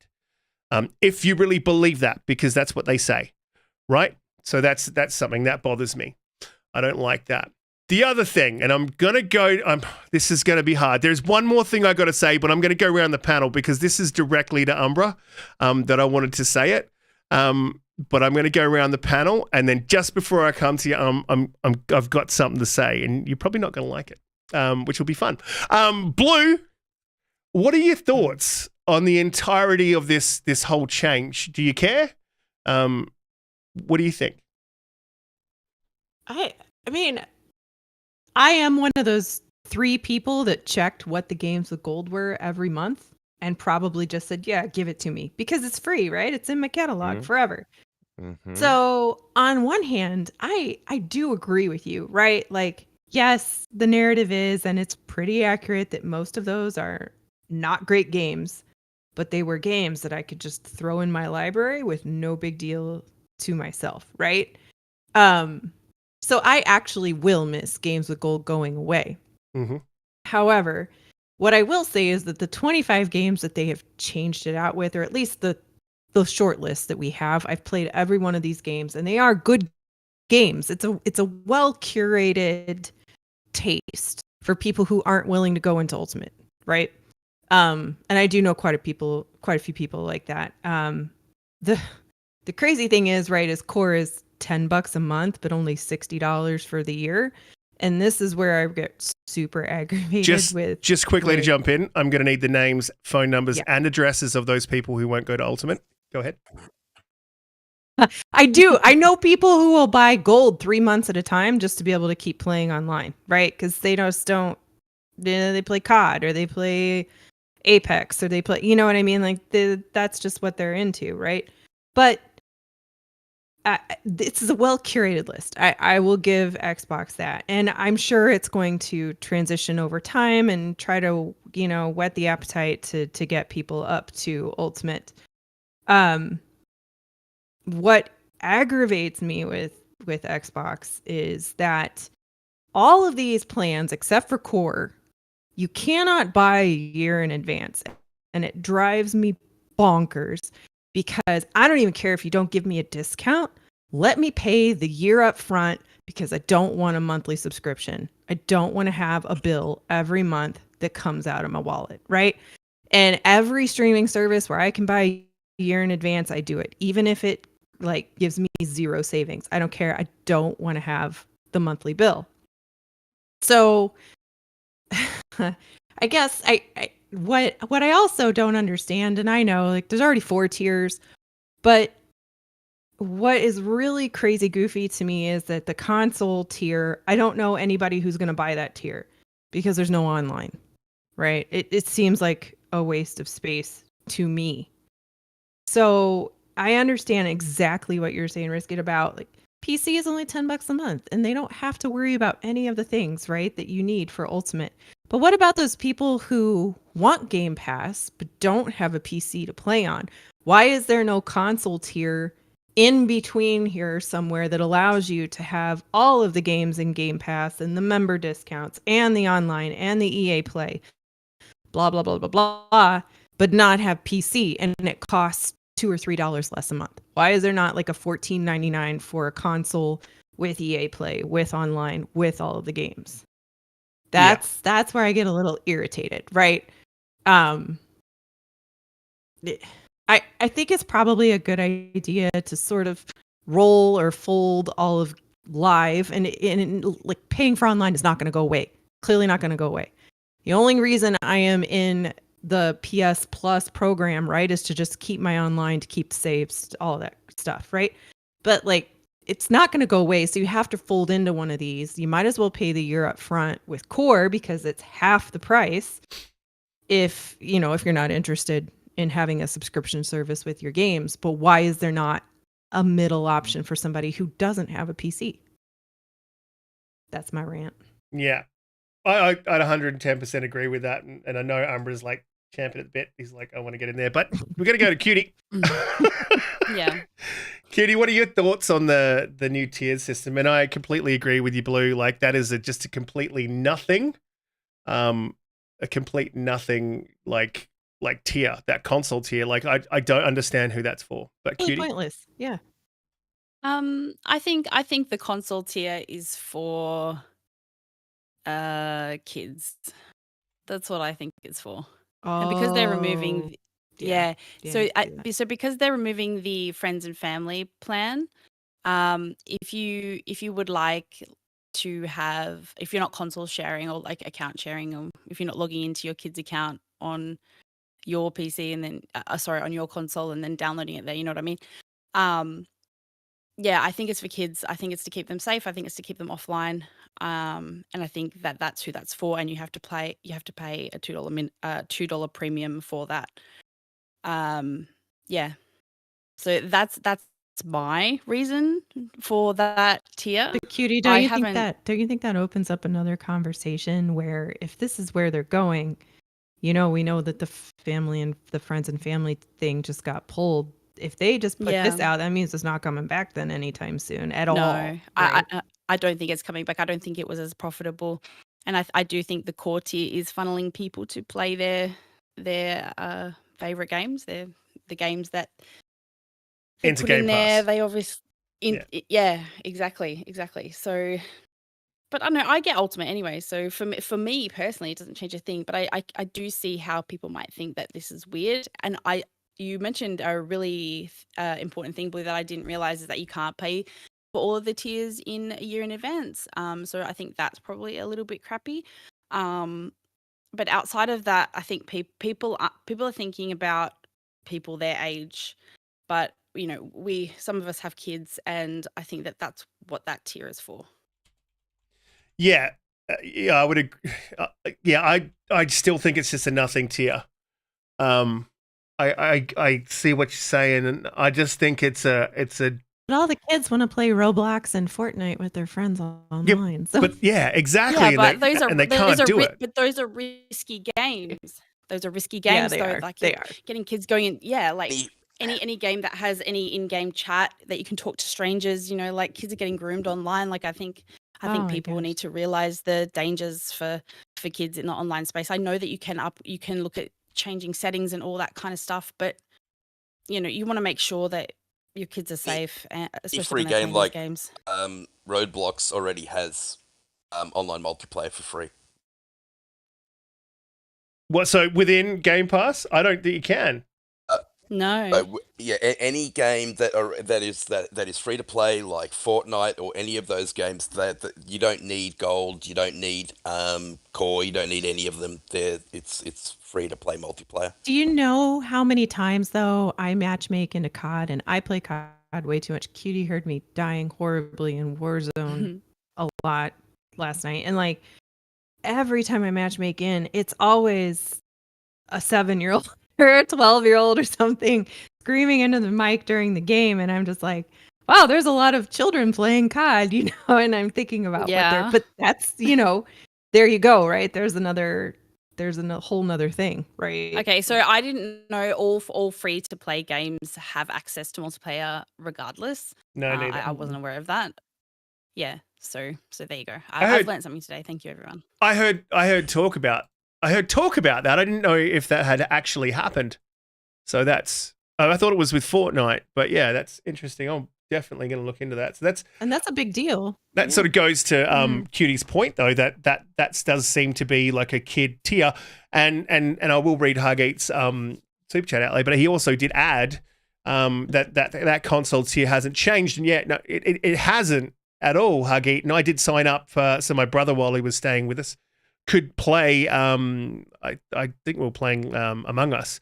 But it wouldn't allow multiplayer, so then I had to upgrade to the ultimate, which again is, I think it's a dirty tactic. I don't like it. I don't think that multiplayer should be behind, regardless of whether you can play the free to plays. I don't think you should put multiplayer behind a tier. I think it's as bad as having cloud saves behind a paywall, which is what PlayStation does. So I think it's no different, no better. Sorry, Riskit. No, you're right. You go. And if you are restructuring at this time, this is the time to do it, right? Like you decided this is the restructure. Like if you're going to restructure core, why not look at console, or why not look at PC, or whatever it is? Yeah, just the whole thing. I didn't know the friends and family was a trial though. Like I didn't know that was a trial. We didn't have it here. Yeah, like some places didn't even get it at all. So it was like, yeah. Yeah, so I think it'll eventually come, but bigger problems with it, right, than they originally thought. Yeah, so we are going to jump on the friends and family beta later on, because there's definitely some questions around that too. But Pete, just want to get your take before I quickly say something about this and jump back to Umbra, because I feel like that might be a little bit of time. Okay, so I'm going to preface this by saying I think what Microsoft is doing is a little bit underhanded. So what they're doing is bringing you into core by changing games with gold over to core, losing those games with gold. You are losing something. Do I care about what you're losing? I think you're gaining more with those 25 games. But once you finish those 25 games, you're no longer getting that free game, whether that be bad. Regardless, once you finish playing them, you go, okay, then I'll go get Game Pass console. And then I'll get these awesome day and date games, because they'll be promoting that heavily. And then you realize once you're on games, once you're on the console tier, can't play multiplayer games unless they're free to play multiplayer games like Fortnite and things like that. And so then they push you to Ultimate. Now, I think that is underhanded, and I think I would be a hypocrite if I didn't say that. But I do think that it's very smart on Microsoft's behalf, because I think we're all going to get a benefit out of this. Those people that are on gold, I think there's 50 million of them, they're all going to transfer over to Game Pass, which is going to boost Game Pass numbers, which they need to show, because they just did a $70 billion acquisition. They're going to be putting games like Call of Duty day and date in Game Pass now. That is going to be costing them a lot of money. They're going to be show something, for that money. And not only that, I think the more money that Game Pass makes, the better games we're going to get. The more third-party games that go into that service, the more games that are going to go day and date into that service. So, yeah, that's my 2 cents. Yeah, absolutely. And Shane, honestly, every time you type something in a chat, you make my eyes roll. But look, before we do move to Infinite, I definitely have to. Cutie has got her show coming up a little bit early this week, so she needs to go and get set up for that. So I do want to outro Cutie. Cutie, another fantastic week. Thank you for coming along. Sorry to bring you so close to time. Really appreciate you coming along. Let everyone know what you're doing, what you'd be up to, and what you'd be playing. And if you want to find Cutie, you can head down into the description and find all of her links down below.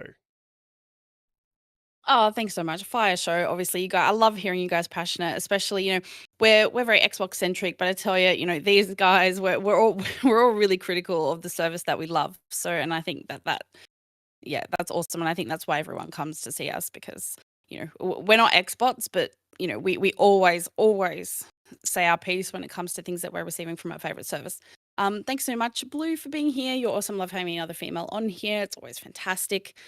My show this week is going to be about Australian esports. I've got a lovely CEO of a company called Space Jump, and she's going to be on the podcast talking about what it's like to be in the esports industry. So yeah, it's going to be awesome.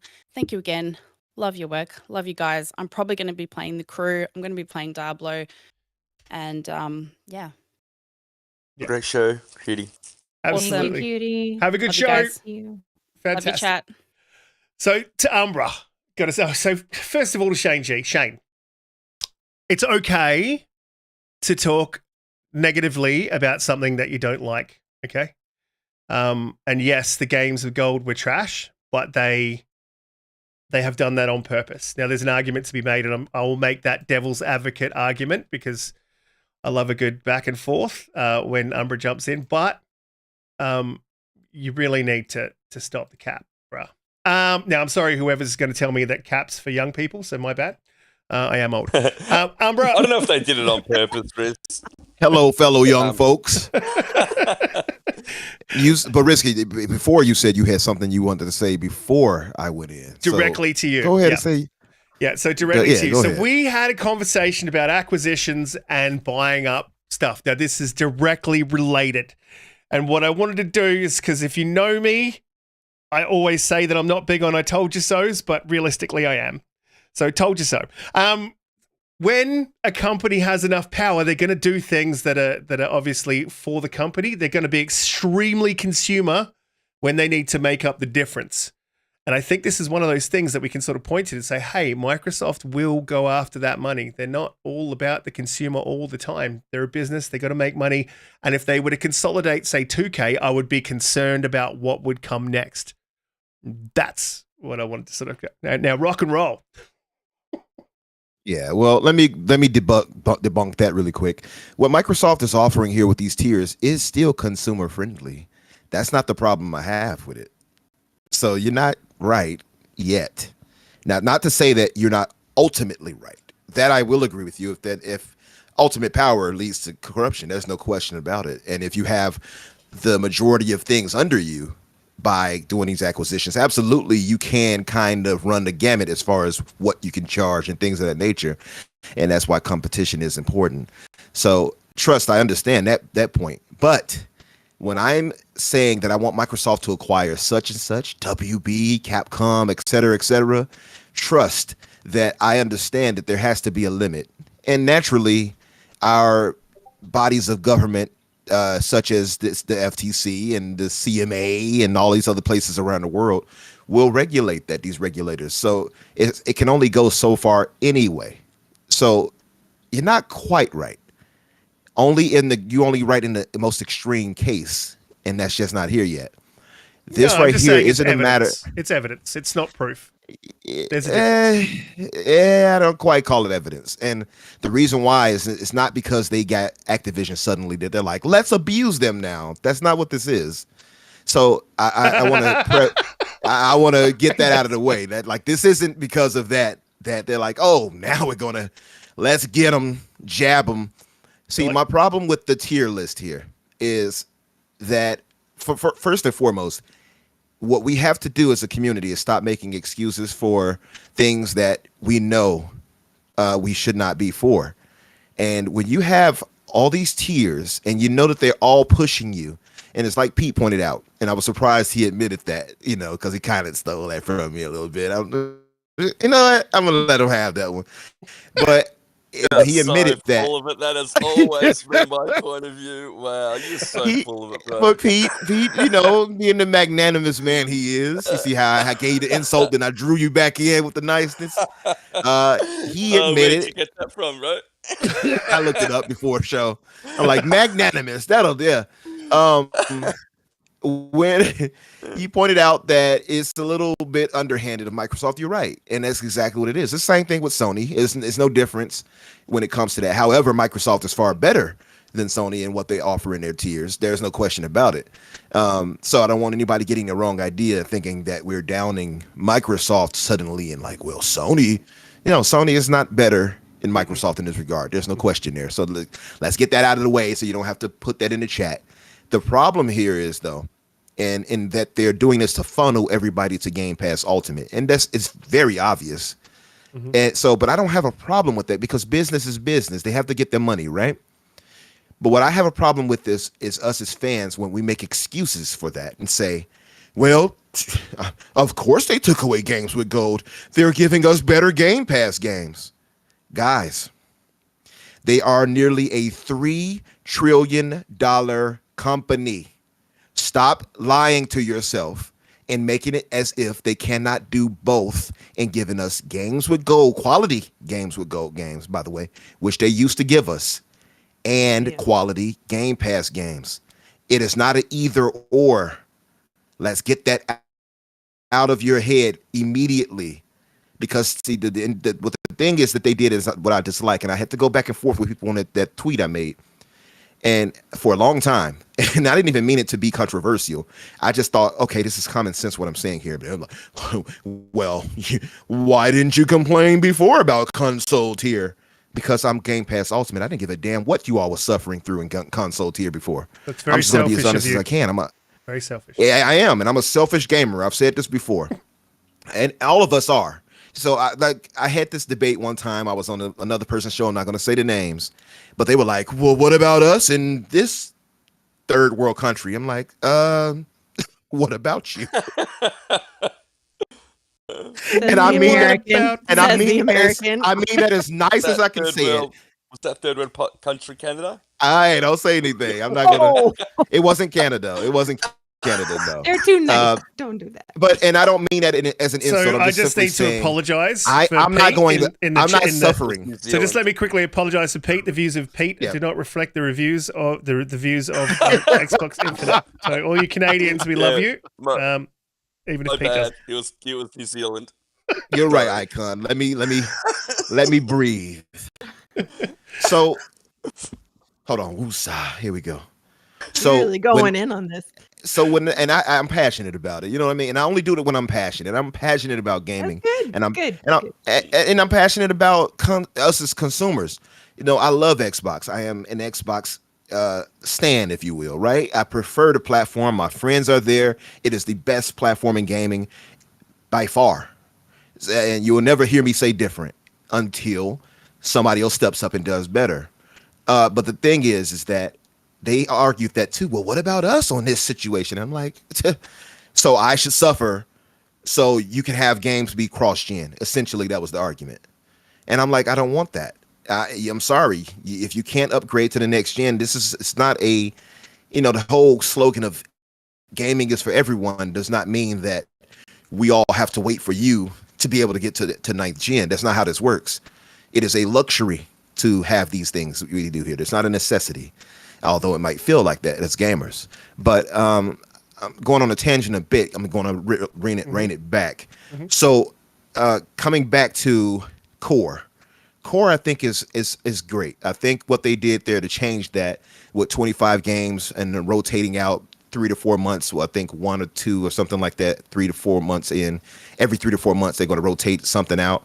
I think that's pretty dope. I like that. I like that it has multiplayer in it. That makes sense because of what they give it. And I had to give it up to my brother Daniel McGee there because I didn't really pay attention to the games on the list yet because they only showed us like 17 out of the 25 from my understanding. Really good games. And they're solid games. And some of them, at least 6 or 7 that he read off were multiplayer. So I'm like, okay, that's cool. I can see that. And it's a good entry level for people who don't have Game Pass. We can say that, right? Absolutely. Don't own Absolutely. Absolutely a good entry level for anybody to move them in. And that's smart. I'm not mad at Core. I am mad at console. Console sucks because there is no reason you should have all of those things in there with PC, which costs less, console that costs less both have multiplayer. Now, PC, of course, doesn't need it because PC players are like, they stood their ground and said, we're not paying for online multiplayer paywall.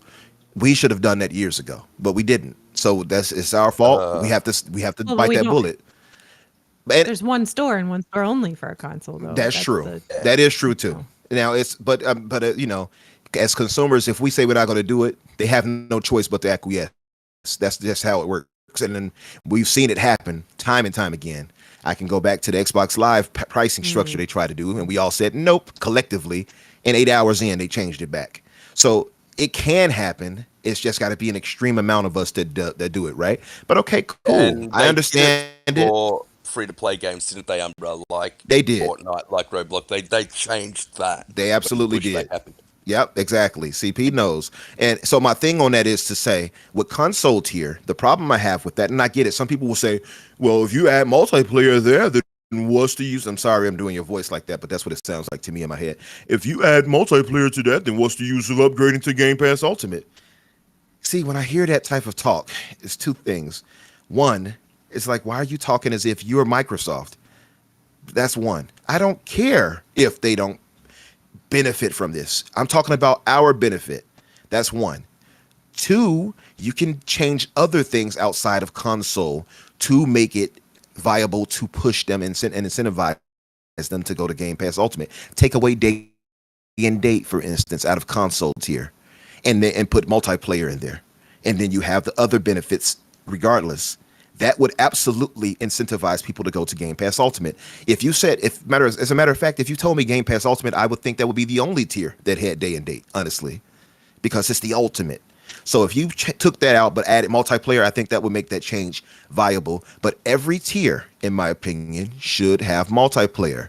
It just makes no sense that it doesn't have it. Well, I agree. And I agree with when that. I was on, I agree with that, and I'm just going to jump in. I agree with that 110%, and that's definitely true.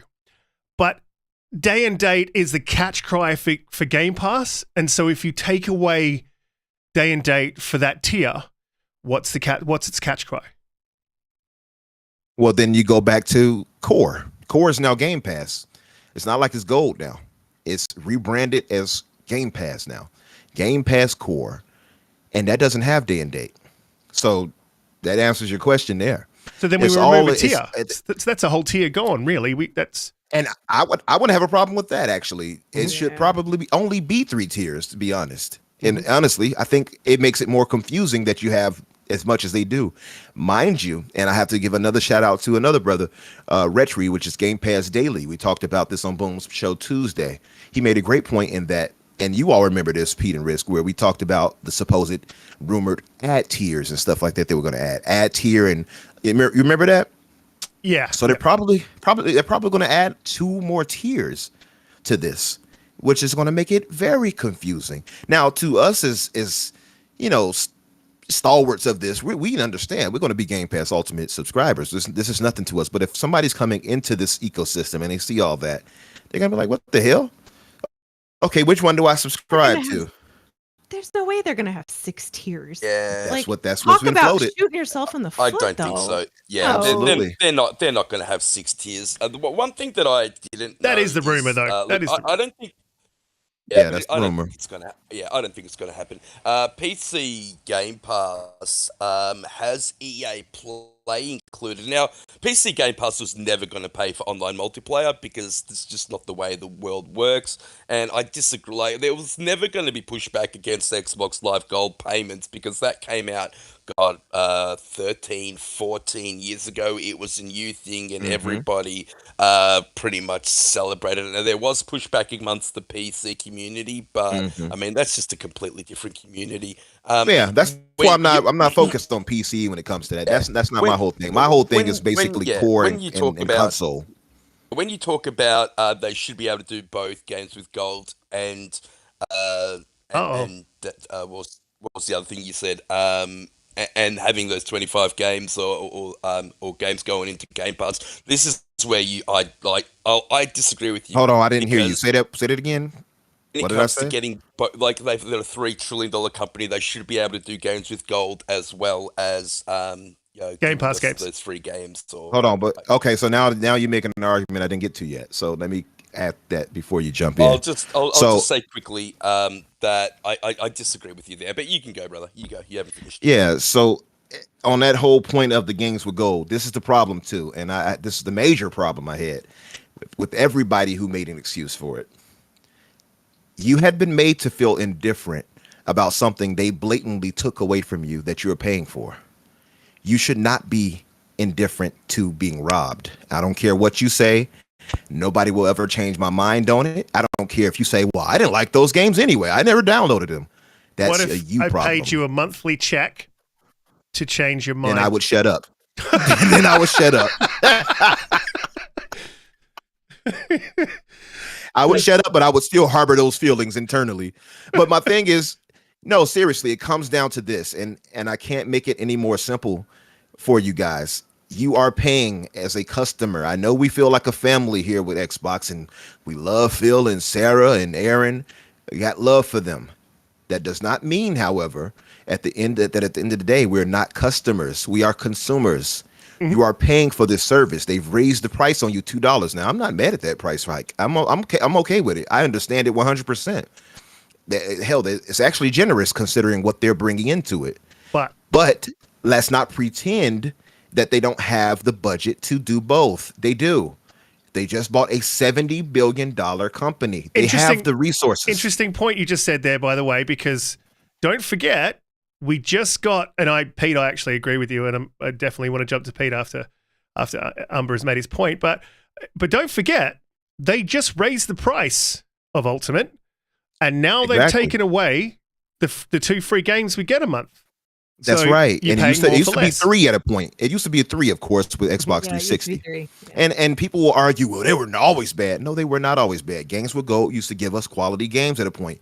It's just been so long that they played this game of giving you mediocre titles or lesser titles that you have become indifferent. But that was a purposeful thing by them. That's the other underhanded thing that Pete didn't mention. That's the underhanded tactic. They weren't always mediocre, though. They'd pop in a good one every once in a while. They used to have solid months. Randomly. Like, I have Ori in my... Like, what is the harm with doing the bestsellers like an Ori 4 or 5 years out, right? Like, give it to me. They put Gears 5 in there at one point, too. They did. And PlayStation Plus? PlayStation Plus, which I only pay $60 a year for, I get good games out of that. And that's the travesty in it for me, right? And that's a great point you just made. PlayStation Plus is trash compared to Game Pass in the tiers, right? But why is it that they've been trouncing Microsoft when it comes to that what they give monthly? You can't, in my opinion, Microsoft has the best of everything when it comes to that. Don't let yourself be lesser when it comes to that point. That's why I have another issue with it too. Because optically, you make yourself look inferior in that one regard. Now, overall, of course, it trounces it. I'm not going to act like it doesn't. But still, that one regard, Sony has Microsoft there. So my thing is, give us quality games with gold. Now, you always say, okay, we don't want that. It's gone. Deal with it. Okay, cool. I'm fine with that, right? But there needs to be a value replacement. They need to give us something to make up for it, because the way they did it, I didn't even appreciate how they did it. Monthly check. Well, we're bringing in Core. Games with Gold is going away. Haha, welcome Core. I was like we're supposed to be happy about that. I'm a Game Pass Ultimate subscriber. Core doesn't do anything for me. So why do I care that you're switching to Core?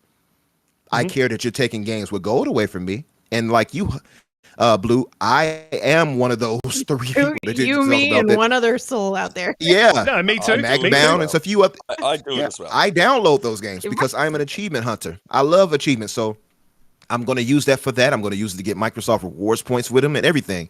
And some of those games are good. Some of them have been look mediocre, but are entertaining. That happens. But I want, if it's free and it's coming to that service, I want it. Period.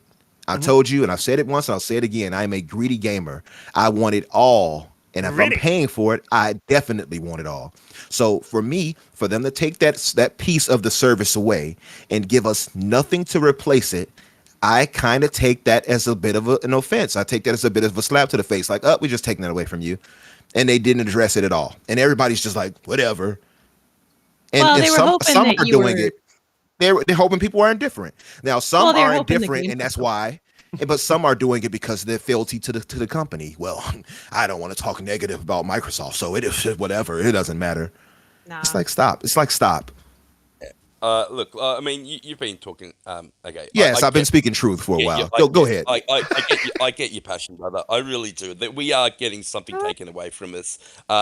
Who's to say we're not going to get something back? You keep talking Well, about then they have to Microsoft admit being. that. Then Yeah. You keep I'm not going to go talking by what about. ifs. I need to know that they're going to do that. You keep Yeah. talking about Microsoft being a $3 trillion company. There is like that's not out of Nearly. charity. And Xbox is a subsidiary of Microsoft, and so it's not like they have. They need that. They've been shown by the court case that Phil needs to show that Xbox is making money. The Profitable. way they're going to be going forward is by But putting, they are making money. We know it's that. it's by putting games into Game Pass, by getting rid of games with gold. And why games with gold has been fundamentally bad as of late is because they're spending all that money into Game Pass disagreed. games, and they're putting better games into Game Pass. So we're getting more third-party deals. So the third-party deals that they used to do with the games with gold games are now going into Game Pass, and it's why That's we're not able true. to get games like That's not Big Club true. Primal, But Pete- and Hang it's on, like hang on, we're let's- able That's to not get games true. with Let's let Outriders. Pete go. Let's let Pete finish.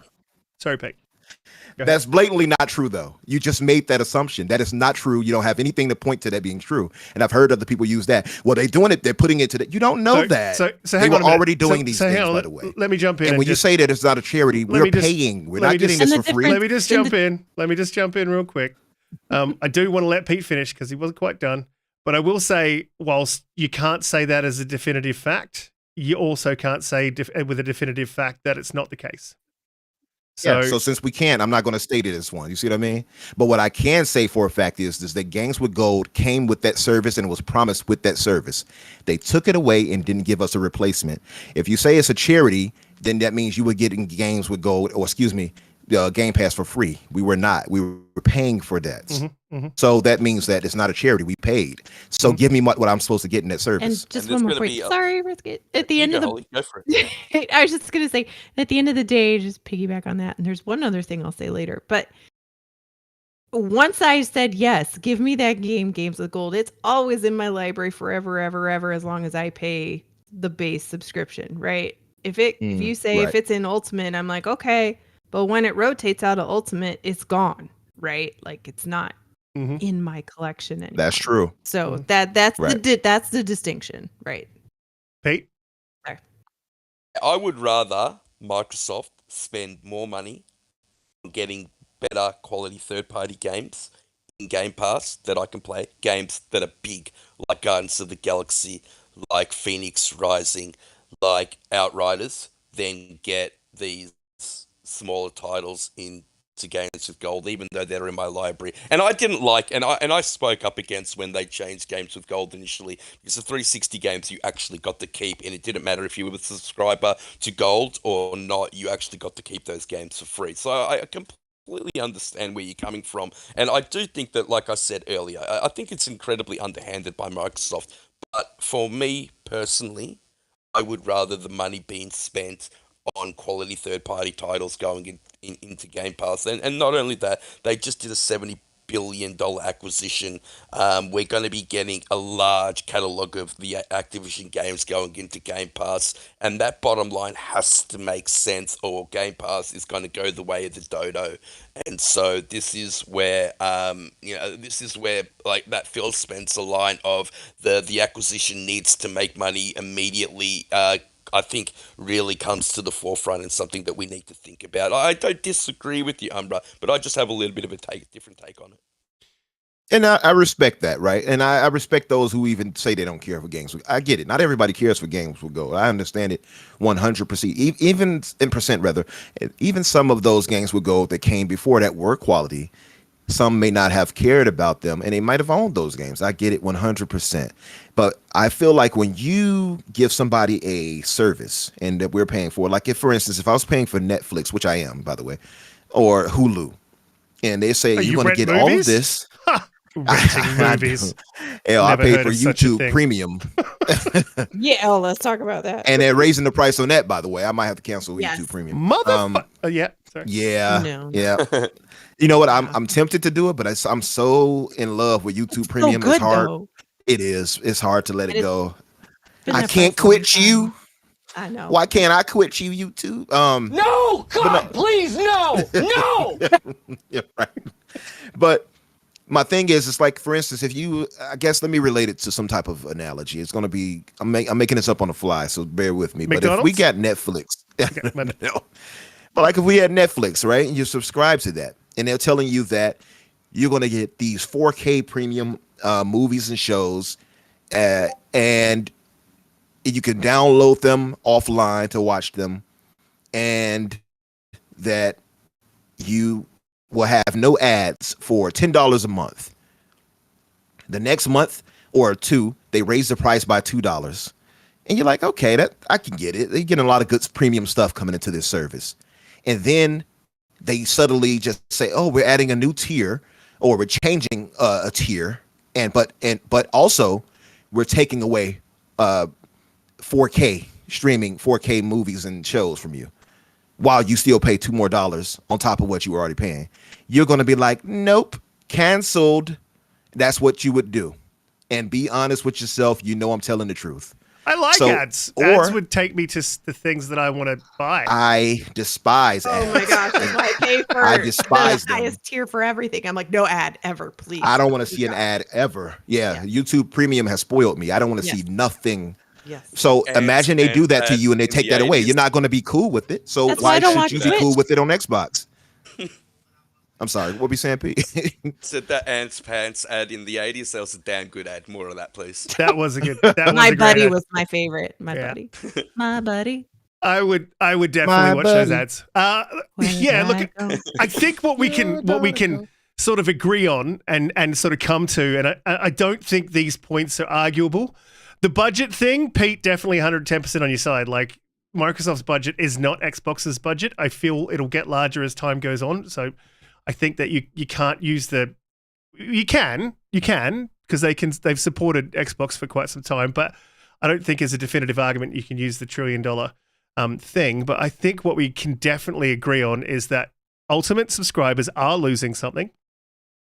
They definitely, for whatever reason, now I don't know if it was on purpose as a setup for Core, but we've all been talking about getting rid of Gold for a long time, and mainly because the games are just not up to par, and we're like, what is this thing for?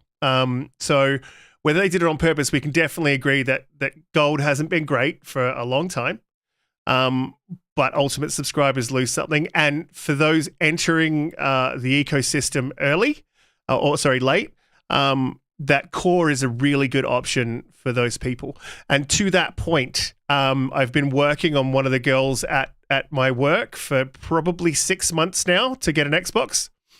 And I just managed to get her one. And Core, well, I didn't get her one, but she got herself one because I just wouldn't leave her alone on a daily basis. She's a generous friend. She was a PlayStation. She was a PlayStation gamer. And her entry point of Core is the perfect entry point for her because she now has those 25 bangers, and they are, well, I think the 17 we've seen are pretty damn good. I was like, oh, this is a decent catalog. So I think that that's a good thing. As a business, I think we can all agree that this is and Umbra, I don't know if you do agree with this, but and I don't give a shit if it's smart business or not, but I can see that it is smart business for Microsoft to do this. They're forcing you to Ultimate, which is you can just plainly see that. I get it. Yeah. So I think all those points can't be argued. I think they are just the factual points. I think where the issue is we're having a lot of people say, I don't care. And anytime a company takes something off you and you don't care and you don't react, and I see your point here, and I've always been like this as well, Umbra, you don't care, you don't react, and you don't speak up, then you are probably going to lose something else next. That's right. And that's a great point. I'm sorry I didn't make that. Thank you, Riskit. But let me give you a little. You get knees today and a round of applause. Absolutely. That's a great point, because when you don't complain and when you're complacent and you're content, then they say, oh, okay, we got him. Let's get him again. So that's my problem. And I appreciate what Microsoft is doing with Game Pass. Don't take it the wrong way, anybody. I love Game Pass. I really do. As a consumer, it's helped me a lot. It's given me leeway to go and purchase other things. And, when they come out and say that, yeah, you'll have more money to buy microtransactions, things like that. It's true. I buy a ton of microtransactions from Halo, which I played a bit earlier today. I was killing, by the way. And Diablo, stuff like that. You know what I mean? I really do. I really purchase other things. I bought more than a few games the past week. I bought Remnant 2, the Ultimate Edition. By the way, I used my Microsoft Rewards points. Kudos again to Microsoft. I had $25 on that to take off the price of Ultimate because I told you I'm not paying $70 for a game. And so I appreciate all those things. But so where I can praise Microsoft, I can also give them, as our brother Kay Asante would say, the righteous smoke too. Righteous smoke. And it's okay to be critical when it's something as a consumer that is harming you to a degree, and taking away Games Will Go without a value replacement, to me, is a harm to us, especially if we just sit there like, oh, well, and shrug our shoulders. I just think that's the wrong way to go about it. Mm-hmm. To Yeah. Pete's point. Sorry, Blue. Sorry, Okay. Riskit. Do you really think it costs Microsoft anything to add games with gold for the games that we were getting? Does it really cost them anything? I don't think it They did. would have deals with people that I don't think it costs much either. I'm beneficial. going to be Yeah. honest. So, Yeah. it's kind of one of those 6 in one, half dozen in the other, where, Pete, you're saying I'd rather them divert the money that they were spending on that, right, to doing better deals for Ultimate. I would agree. But on the other hand, I don't really think it cost them shit to get right. I don't think so either. I'm with you on that. And eventually, right, like, they're gonna have 1,012 studios under their umbrella, and when these games, like, Activision alone would have given them enough old games to pop those into gold for the next It's 10 true. years and not worry about it, right? That's a good point. Yeah. That is a fantastic point, and I don't see But then again, we don't have access to the telemetry, and maybe it is the fact that we are the minority, and it's such a small minority that Microsoft knew that if there were backlash, it was only going to be a small backlash and nothing that they would have to worry about. And I True think, too. yeah, I think that's obviously they don't do these things without looking at numbers first. So, but I support Umbra 110% in his passion about this. I was passionate about Starfield and its delay, and for not for the fact of a delay, but because something was said and it wasn't followed through. I believe in calling out these companies, whatever the consequence to me. If there is a personal consequence or a follower consequence, or I don't give a shit. I think you need to give your honest opinion, and I think we do that on Xbox Infinite. I do appreciate everyone's opinion. I'm going to say this before I jump into the next topic. I apologize to panel and guest. The show will run a little bit long today, and all you guys in the chat, thank you for sticking with us. There's a lot to sort of cover this week. I won't get through all the topics, but there's a couple more that I definitely want to cover. Just say one more thing, Risk. Right. The next time you put out a post like that on Twitter, don't tag me, bro. Got like 10,000 responses, man. You know why he's saying that, chat? Because Pete has an old man brain when it comes to technology. He doesn't know how to turn off notifications on tweets. No! Yeah. By the way, I want to add this. I would be this is another word I looked up, Pete. Remiss. I would be remiss. No, I'm joking. I knew that already. You know that Elon has limited us on what we can tweet or put into DMs, right? So myself and our brother Captain Yak, I can't post anything in DMs. I've reached my limit unless I upgrade to the Twitter the Blue. premium tier to pay for it. Exactly. Good. How trash is that? How many? You peasants do you shouldn't know be how able to many it talk in actually chats is? unless you upgrade. Sorry, no, it's my bad. Yes, unless I upgrade and pay for Twitter Blue, I can't post anything in DMs. But if you I've tried reached my Threads- limit for the day. Threads is not the answer, bruh. Like, Yeah, Threads ain't it. It ain't Threads ain't it. rolling. It ain't. Yeah. No. Which is surprising, by the way, because It's run. I mean, it's Is from. it? It, Zuck. it kind of is because look at him. I mean, he's the father of this kind of social media stuff, and to have that be so basic and bare is kind of The silly to me. censorship on Threads was just ridiculous. People were getting And banned in why the do I first have? week. And why do I Oh, have were they? 85 Paris Yeah. Oh, I know Hilton about that. threads? Why do I have 85 Paris Hilton threads? I've never followed Paris Hilton. I've never wanted to. Please take her off But of my she's feed. Why do I popular. see all of her shit? She's hot. When? What? 20 Hey. years ago? Blue, she's hot, and then what you always say? Yeah, that's hot. That's That's hot. hot. Yeah, Mastered well, that on was. is not. Yeah, is not the answer. I mean, look, we've got Twitter. It is what it is. But yeah, I don't like it, man. Losing anything is shitty. Yeah, Mhm. absolutely. The whole, yeah. For this, and talking against subscriptions, there are some things that shouldn't be subscriptions. And there's a question that sort of relates to this. In one of the super chats questions. But yeah, I don't think 365, Office, an Office-based thing should be a subscription, or there should be an option, and you still have that option with Game Pass. You can subscribe or you can buy your games, and that option should always be there. And it's currently not now with 365 in 2023, and that's not cool. I don't like it. Auntie That's- asks, yeah. what do you think will happen when Xbox's revenue surpasses Microsoft Windows? Well, I don't think that'll happen. Yeah, okay, so Yeah, I don't I was think going to jump to that. I was about to jump to super chats, but I was going to jump to that. We'll jump to that and say it's actually going to come close, Pete. They've already done projections. So with the ABK acquisition, it's going to be actually pretty close. I don't think it will surpass, but in the future, it may. And then Is it because of mobile though? possibly because of mobile, yeah. For whatever reason, when Xbox's gaming, I think you could say not Xbox's revenue, but when Xbox's gaming division or Microsoft's gaming division surpasses, I really think it will at some point. And then it'll be very interesting to see where Microsoft goes with. They're obviously always going to support Windows, and they need to, obviously. But it'll be very interesting what they do in the future. And I mean, do you remember, Blue, when Jason was asking us about VR? He had some questions about that, what we thought.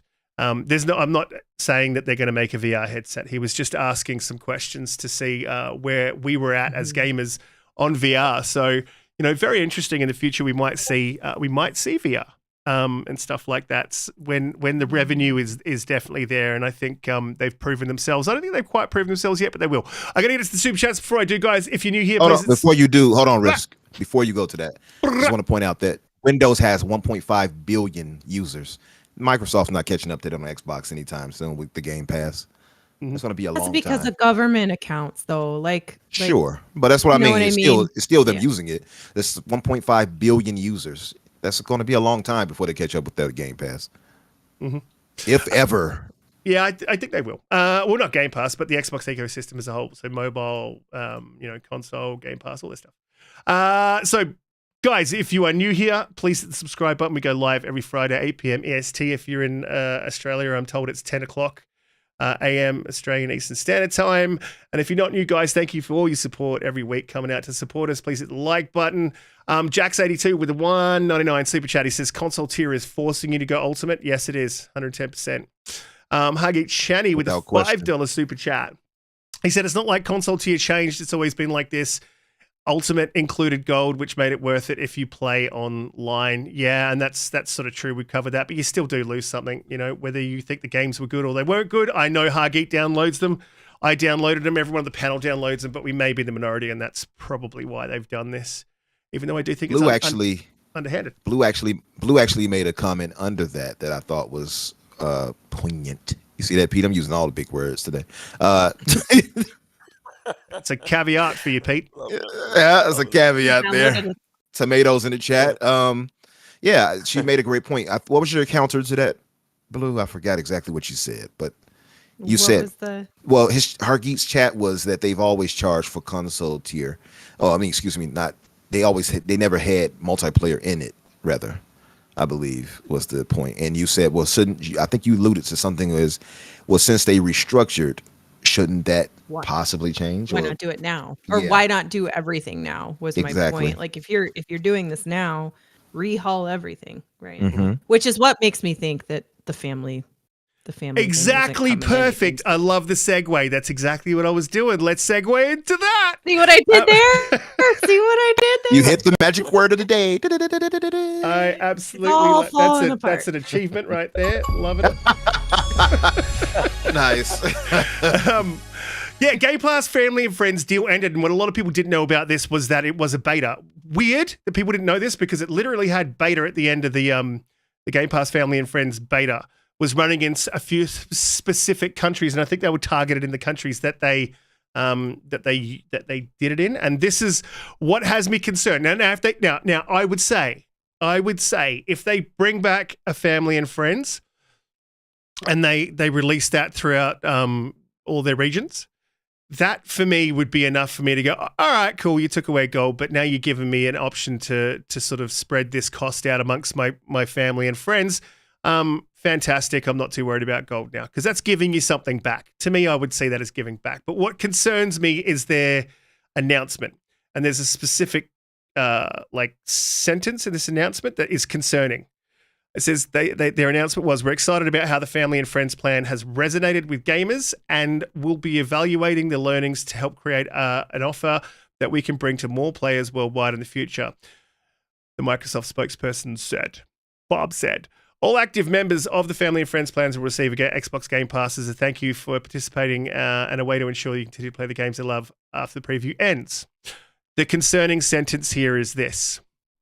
We'll be evaluating the learnings to help create an offer that we can bring to more players worldwide in the future. That says to me that what they released and the pricing that they had is not going to be what we get. And I think they're going to take it back to the drawing board and look at what they lost. And then once they've realized how much they've lost, I don't think it's going to be as friendly as it was. And that's my concern with this. Pete, you were going to say? If we get it at all, I think what they wrote is incredibly concerning, unfortunately. And I was wondering why they didn't release it in the United States. And I think this is the reason. I think they wanted to see how many people would move over. So, I mean, Umbra, we were talking about it. Riskit, we were talking about it, getting 4 people together and then splitting that cost between ourselves. And I think we found out you couldn't do it between countries, but how many people would do that? How much revenue would Microsoft miss out on? And that point that I think I made before about games with gold, transitions over to this. How much money are Microsoft looking to lose now? That $70 billion acquisition needs to make money immediately. Mm-hmm. And I think Microsoft are looking at the bottom line of Xbox now. They're looking at Game Pass with more eyes. That's the biggest acquisition that Microsoft's ever done as a whole. And so I think they're looking at these things like through a microscope. All the worries that they've had with the CMA and the FTC has brought all this to the forefront. And I just don't think we're going to be getting games with the family plan anymore, which is really disappointing. And you couple that with what Umbra was talking about as the underhanded nature of what they've done with games with gold. You can kind of see where this is going. The price rise as well, $3 in Australia, $2 in America for Ultimate. Look, I mean, let's just hope this is the end of it and not just the beginning. Yeah, no, I'm with you on that. Yeah, I feel like, though, it could just be the case that they were just doing a trial run there and they're going to officially launch the real thing. That is a possibility. So right here, we're kind of guessing at the point, right? So we don't know for sure how this is all going to play out. But yeah, I feel like if they could really go beyond and above, like you said, Pete, we did talk about that, about how inclusive it could be across the nation and the world, rather, because if we could do that as friends and you're in Australia and I'm here in America, in Chicago, imagine how dope that would be if all of us could pay into that internationally. So yeah, I feel like if they could kind of figure that out, that would help a lot. And I think a lot of more people would be willing to probably pay into something like that. But I don't know enough on this outside to say that I hope that it does come back, because it was a promising thing, and many of us were hoping and expecting to see it at this year's conference, and we heard nothing about it. So I don't know if this is them actually getting rid of it or what. Seeing But, do what either happened of to you? Netflix when I- they start handing out passwords to everybody, and they're really shutting down on that now. And I think that Microsoft maybe want to get ahead of that situation. Sorry, Holly. Oh no, you are going exactly where I was gonna go. I think that because you guys are already talking about, well, if we all band together, right, and you're how many thousands of miles apart, right? I think they're gonna have to have some sort of thing where the console pings that it's the same IP or something, right? Um, that everybody who's logging in and playing is kind of on that, or at least most of the time is logging in on that. Obviously, cloud's gonna muddy the waters, right, with the capability of playing cloud games on your phone, or even if you have a rogue ally or something like that, right, that you can sort of roam with that. But in the whole, it's gotta check in, right? Yeah. Kind of like Netflix is doing. Exactly, Pete. I didn't mean to steal your thunder there, and I was just gonna tie it into the point No, of great how minds, many great minds. do you Didn't do you mean to guys steal the game thunder share? from down under. I'm You're sorry. right. The thunder. No, you don't want to hear my fake. No, actually, I do now. Yes, I do. Please, please give us your Australian accent now, please. The audience, I'm sure you all want to hear it too. That's episode 3 with Blue. I don't know. Subscribe to the Xbox Infinite now if you want to hear this, folks. Right. But I was just gonna say I don't game share with anyone, but I think that's a really pretty flippin' awesome deal, right? If you have a game share partner, and they probably see how that's being utilized. Of course they do, right? So then they're thinking, well, if people game share all the time, then they're gonna do that with Game Pass family and friends, and then maybe it just needs to be family but not friends, right? I just don't. I don't know, man. Unless they just make it a higher price tier, maybe they went back and evaluated and said, there's too many homies sharing this plan, right, across whatever country or market it was that they were trying it in, and said maybe we just need to rein this back to family only, or Yeah, I mean, we could be looking at a complete shift. So this could be a behind the scenes shift at initially they were going to go with family plan, keep gold, and have all that sort of rocking as it was, and add a family plan in. And then they decided after the telemetry that they got back from family and friends, okay, that's not going to work for us financially wise. Okay, we need to pull this program and then reshuffle this program and then relook at family and friends. And it could be one of these things that sort of it could be one of these things that disappears into the ether. I think if we don't sort of keep the conversation alive about family and friends, it could be something that does go away, like Pete said. People are quick to transition, so I would have to buy 2 games if I wanted to play a game with partner at the time. And then that's the whole reason why I went digital, because the game share thing was just it was just better. It was better value, and I can foresee a thing where they lose money again. And how willing are they to do that now? Yeah, and the more companies they sort of buy out, the more value they offer within Game Pass. How much value do they need to offer to us? So I'm sure all these questions are constantly being reevaluated behind the scenes. But I do want to sort of, like you saying right there. Yeah. Sorry, I was going to say, but what you're alluding to right there, that could just very well be the case. We don't know enough to know if they're going to bring this thing back. But like you pointed out, the whole value they added in and more games to come, maybe they're like, well, we don't need to offer you that anymore now. We can hook you with this. So maybe they're getting rid of it. We don't know. It was very mumbo jumbo speak. When they put out the wording of it, just didn't suggest to me that they were bringing it back. It's what these big companies do, evaluating, because we realized that too many people were getting too much value out of it, so you're not getting it anymore. Which I hope is not the case, but we will see. I do want to move on to the next topic because we are running over, and we are going to run over today, so apologies again. And there is a couple more I definitely wanted to just sort of cover over. And one of them was, before I do get into that, Dogo, please hit the like button If you are a long-time supporter, really appreciate every single one of you guys in the chat. If you're new, please hit the subscribe, just like Gaztim did. Thank you for the subscription. It's free. I won't charge you anything for now until you start getting enough value, and then I'll probably up the price. No, I'm only kidding. I'll never do that. But look, I do want to move on to the next topic. We go live every Friday, 8 p.m. EST. Sony got COD for 10 years, but that's all they got. And I see a lot of people touting this as a win. Oh, wow, Jim held out and he got the deal. That's fantastic. Like, I don't know how you guys, how people like that, like, don't look at the entirety of initially the deal, and we've had confirmation on this. Initially, the deal wasn't just for COD. It was for a lot of the Activision Blizzard games that were coming. And they've lost all that. existing. It was for all existing IPs that were already on PlayStation. Yep, For 5 years. and future games to come within that time period. Yeah, and now they've future existing IPs. Yeah, and now they've lost that. Yeah. And all they've got is COD. So they walked away with a COD 10-year deal and nothing else. That's bad. That's very bad. That's bad. It's very bad for PlayStation. That's a massive loss to them. And if I were the leadership at Sony, I would be looking at Jim and asking some questions. You know, was this worth it? Did you think you could really win? I've always been a bit of a proponent of saying this is always a stalling tactic, so Sony had the time.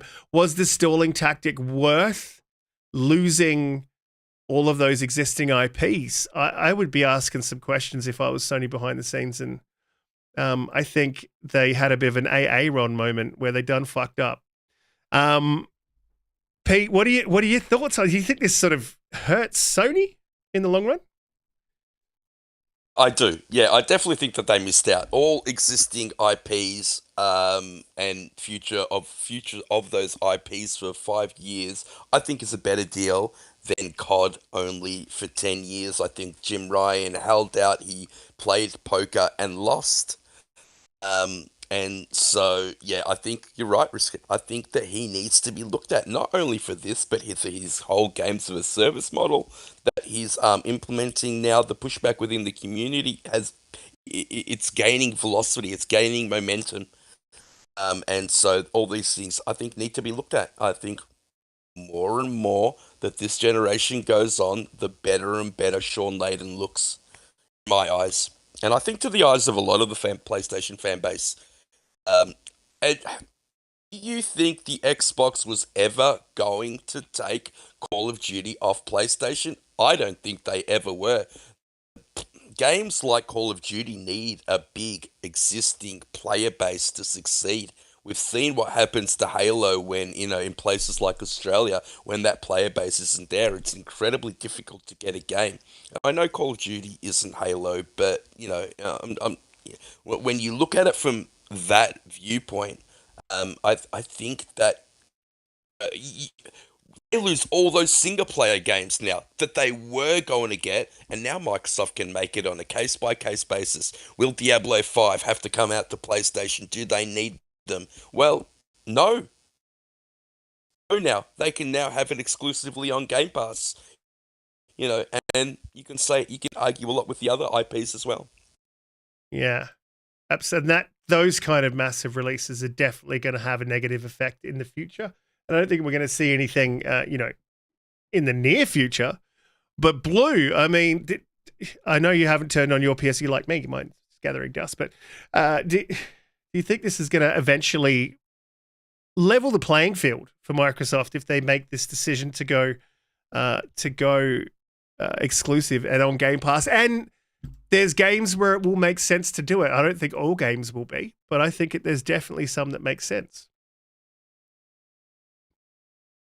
I think this was I don't want to say it was the dumbest move for Sony to get to this point, right? I mean, on one hand, you can't fault them for being cutthroat and, trying to shut down the competition on whatever it is they're doing, on anything, right? Because they've shown, right, this is what they're trying to do. But the deal that they just signed is literally the deal they would have had with no paper, right? Like there was no intention of Microsoft to take Call of Duty off of PlayStation. I don't think for the far foreseeable future. I just don't see that happening. Games like Fortnite, Counter-Strike, like, Call of Duty, hello, right? Like they rely on a massive player base. And we all know Call of Duty's numbers are suffering as it is right now, right? And if you took away PlayStation, who are you playing with, right? Like Halo even went through, right, a suffering of having very low player counts, right? And it's just on one console, but this is not a good situation for them. I mean, honestly, they should have taken, even if they went back and asked to renegotiate the 5-year deal that they'd originally had where they got everything, there still would have been better off doing that than just taking Call of Duty for 10 years, because I guarantee you Call of Duty is going to be there after the next 5 years, in my opinion. Yeah, absolutely, 100%. Gotta stop posting GIFs in the background, guys. It's distracting. Dear God, what am I looking at? Please make it stop. He said this is literally, then my GIF went up, and I'm like, oh, was that you? Cat, you just don't want to. You don't want to know. You don't want to know the behind the scenes. Don't put it. Hey, Riskit might show it. He did it before. Yeah, the after dark. The after dark. Umbra went too far. Umbra just took it too far, man. Going to Umbra though, like, do you think this is a huge loss to PlayStation? This is, I mean, even in just by the news coming out, on top of the fact that, we've seen COD servers of old games opening up. I think soon to see them on Game Pass as well. And possibly that might be so that they're heading to Nintendo too. But do you think this is going to hurt PlayStation in the long run? Or do you think they've got enough time to get these games up to combat what's coming? They can't even compete at the moment. They just simply don't have. Did he usurp me? He usurped you. You saw that, right? I hope everybody heard that. Asking you a goddamn thing. Well, it was an open-ended question, and my response. No, he said Umbra. He said Umbra. Damn you. That's messed up. Floor is open. Floor is open. Go ahead, Pete. No, I was gonna say you can go after greatness. So go let me start then. Since the greatness is me. No, I mean, okay, wait, I lost track of the question now. Roughly, right? Roughly, will PlayStation? What was how did you form it? Risk. Thank you, Pete, for messing me up. Sorry, bro. Is this going to hurt PlayStation in the long run? They're going to have enough time to get these games as a service out. Are they going to be successful? Are they going to be able to compete? How badly is this going to affect PlayStation in the future, do you think?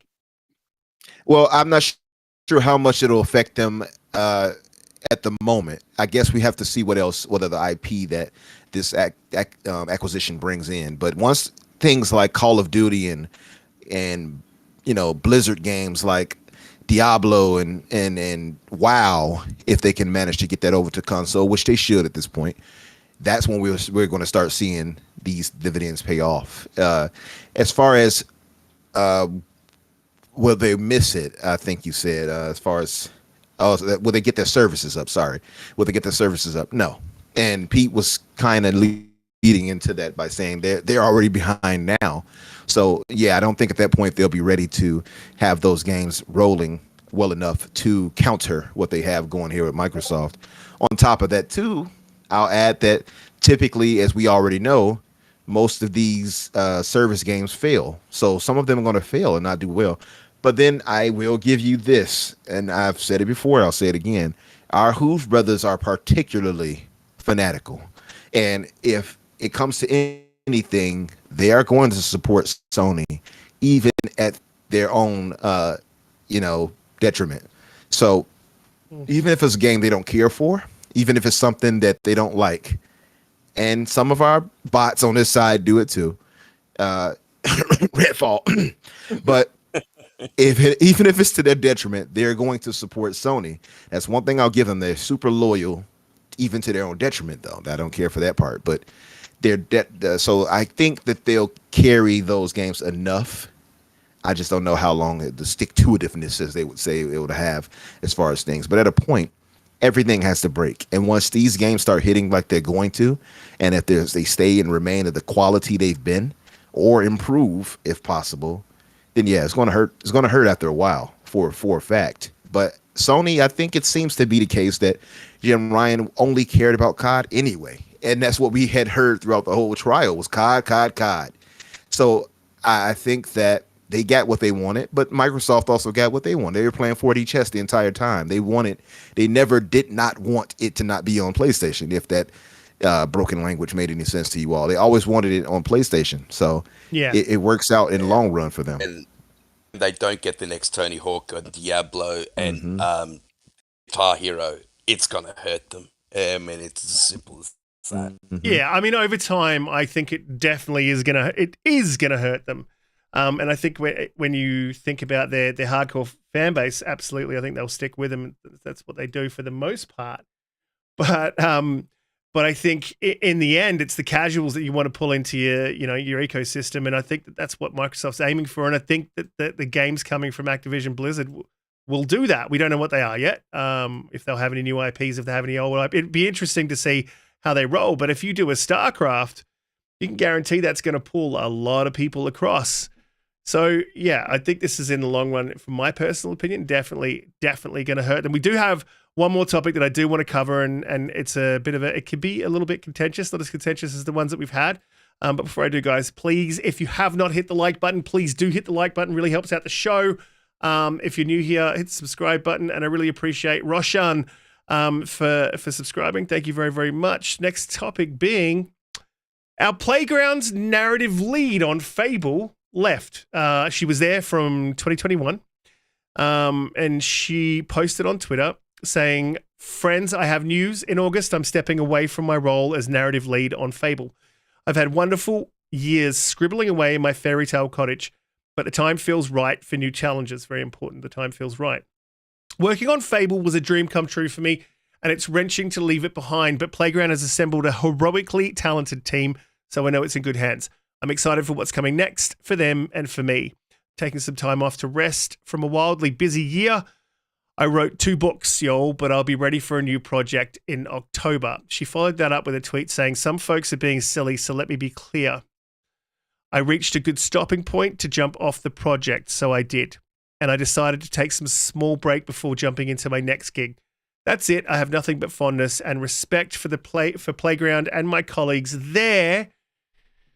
This is a little bit telling, and there's many, many ways you can take this. And as she said, people are being silly and saying that there's trouble behind the scenes. Maybe she got fired.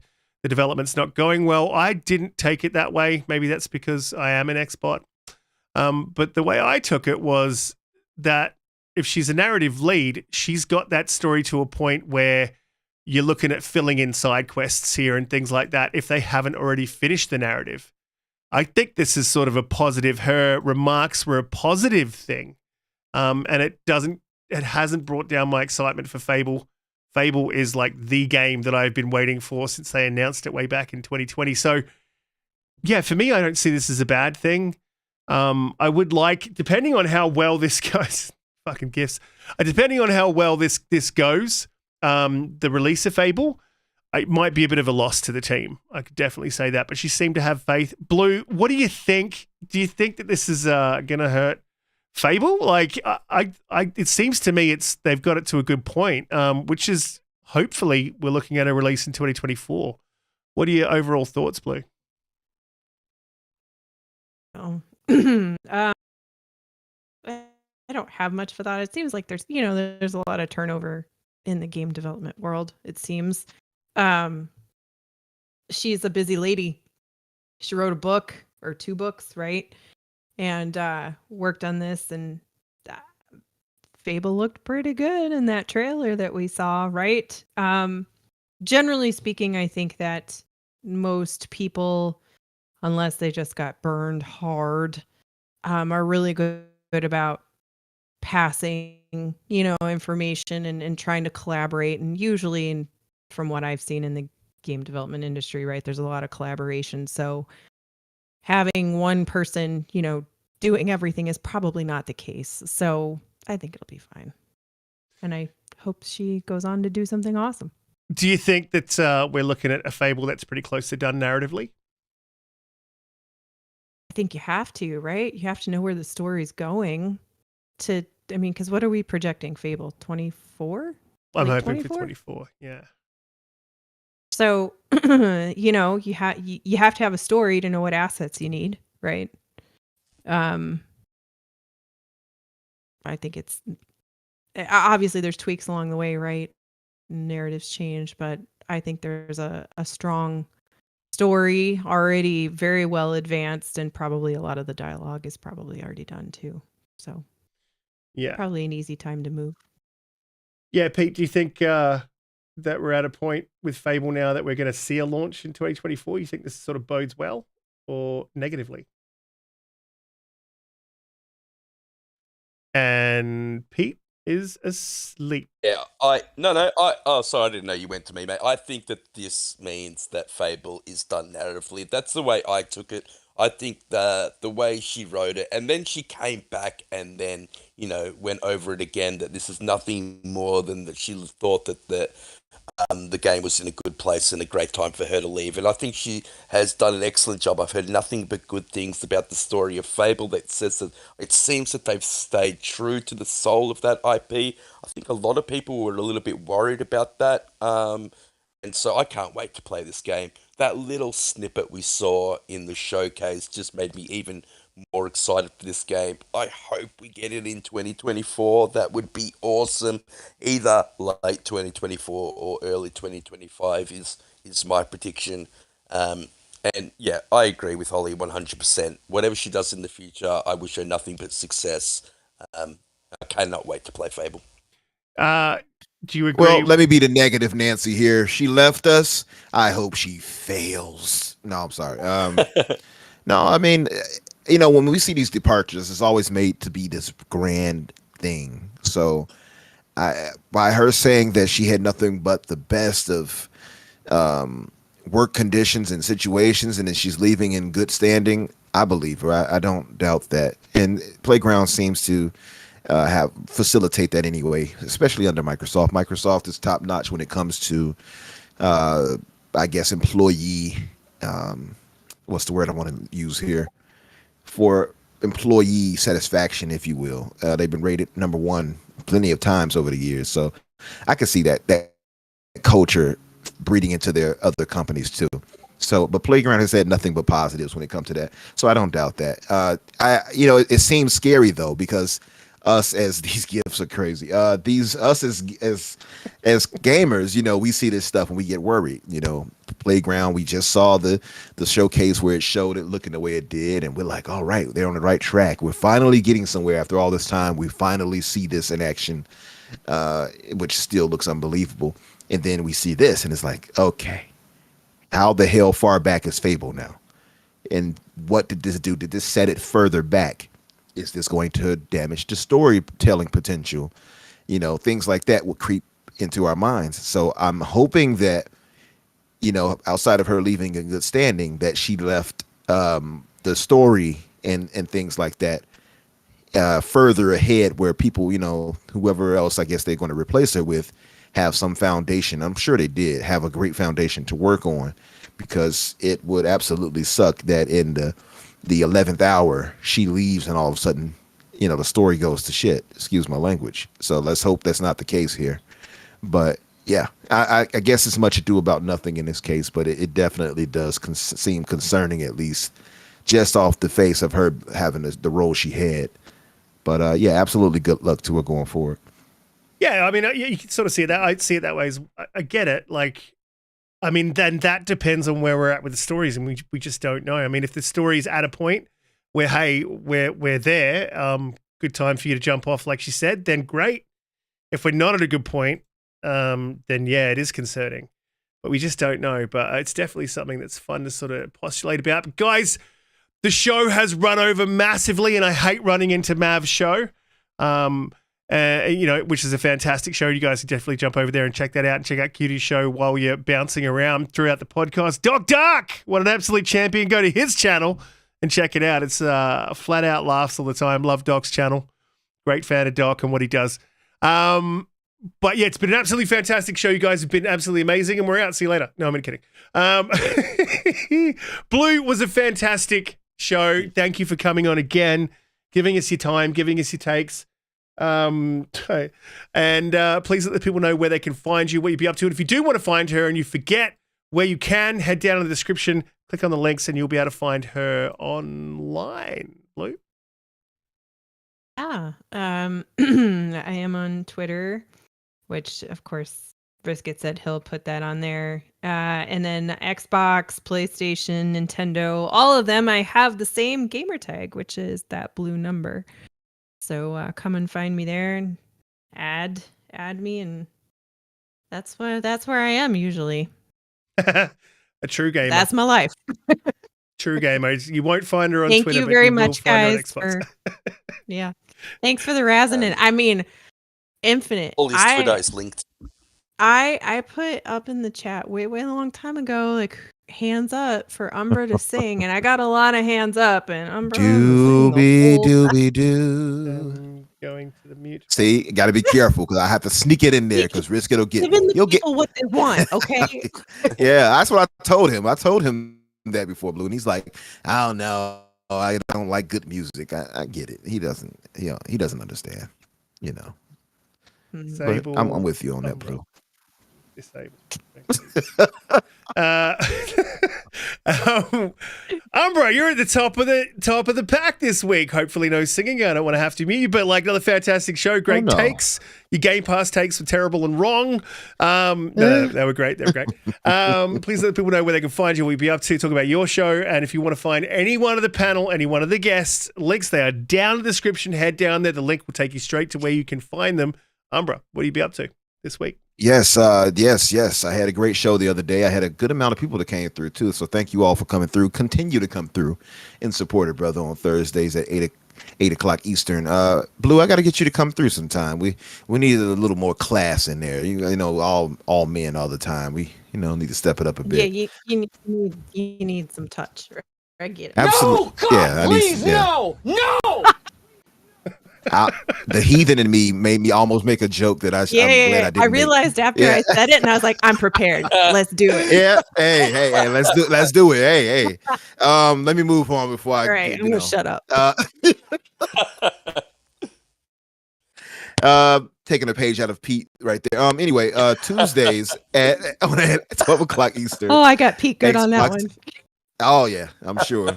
Yeah, he left himself open many times. I'm pretty sure. Factor podcast on Tuesdays at 12 Eastern.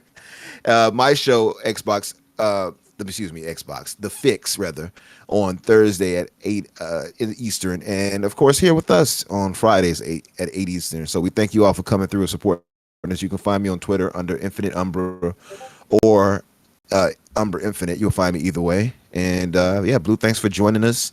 And thank you all for joining us as well and holding us down and supporting us. If you haven't done so yet, definitely hit the like button before you leave if you enjoyed our talk today. And I'm sure you did. We were entertaining. Oh, and before I go, I'm sure Riskit muted me. I just wanted to see and test him. Oh, yeah. I muted you like they didn't even hear your outro. As soon as you said the fit, I was like, oh, they're not going to hear that. No, I didn't have you muted. Pete, another fantastic show. Let people know where they can find you, what you'll be up to, what game you'll be playing in literally less than 5 minutes.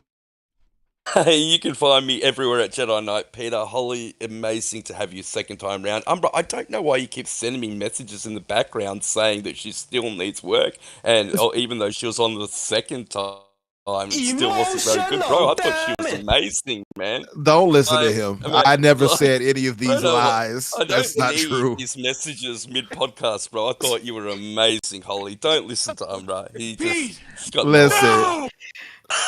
Thank you. That never happened. I want to clear the air for that. Never happened. You're going to give her a complex. I never said that. We all thought the best of you. I linked Holly's Twitter in the chat, guys. Again, please go sub to her. Let's go play some Remnant. I'm out. Absolutely. And if you do link to her, I'm sure you get a lot of Barbie content. So just ignore that. Move forward. It is generally I'm a fantastic- Barbie girl Oh my in a Barbie world. God. That. I do Life in love plastic.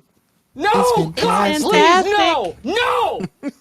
I don't remember asking you a goddamn thing. Come on, Riskit. Let's go party. Yeah, there you go. Finally, All right, somebody I'm who gonna have sings to- with me. I'm going to have to mute them both. Look, there's another fantastic show. Guys in the chat are absolutely amazing. Really appreciate every single one of you coming through every week and giving us your support. Thank you very, very much. Apologies, we ran over long for the show. Again, if you want to find any one of us, you can head down in the description and click on those links.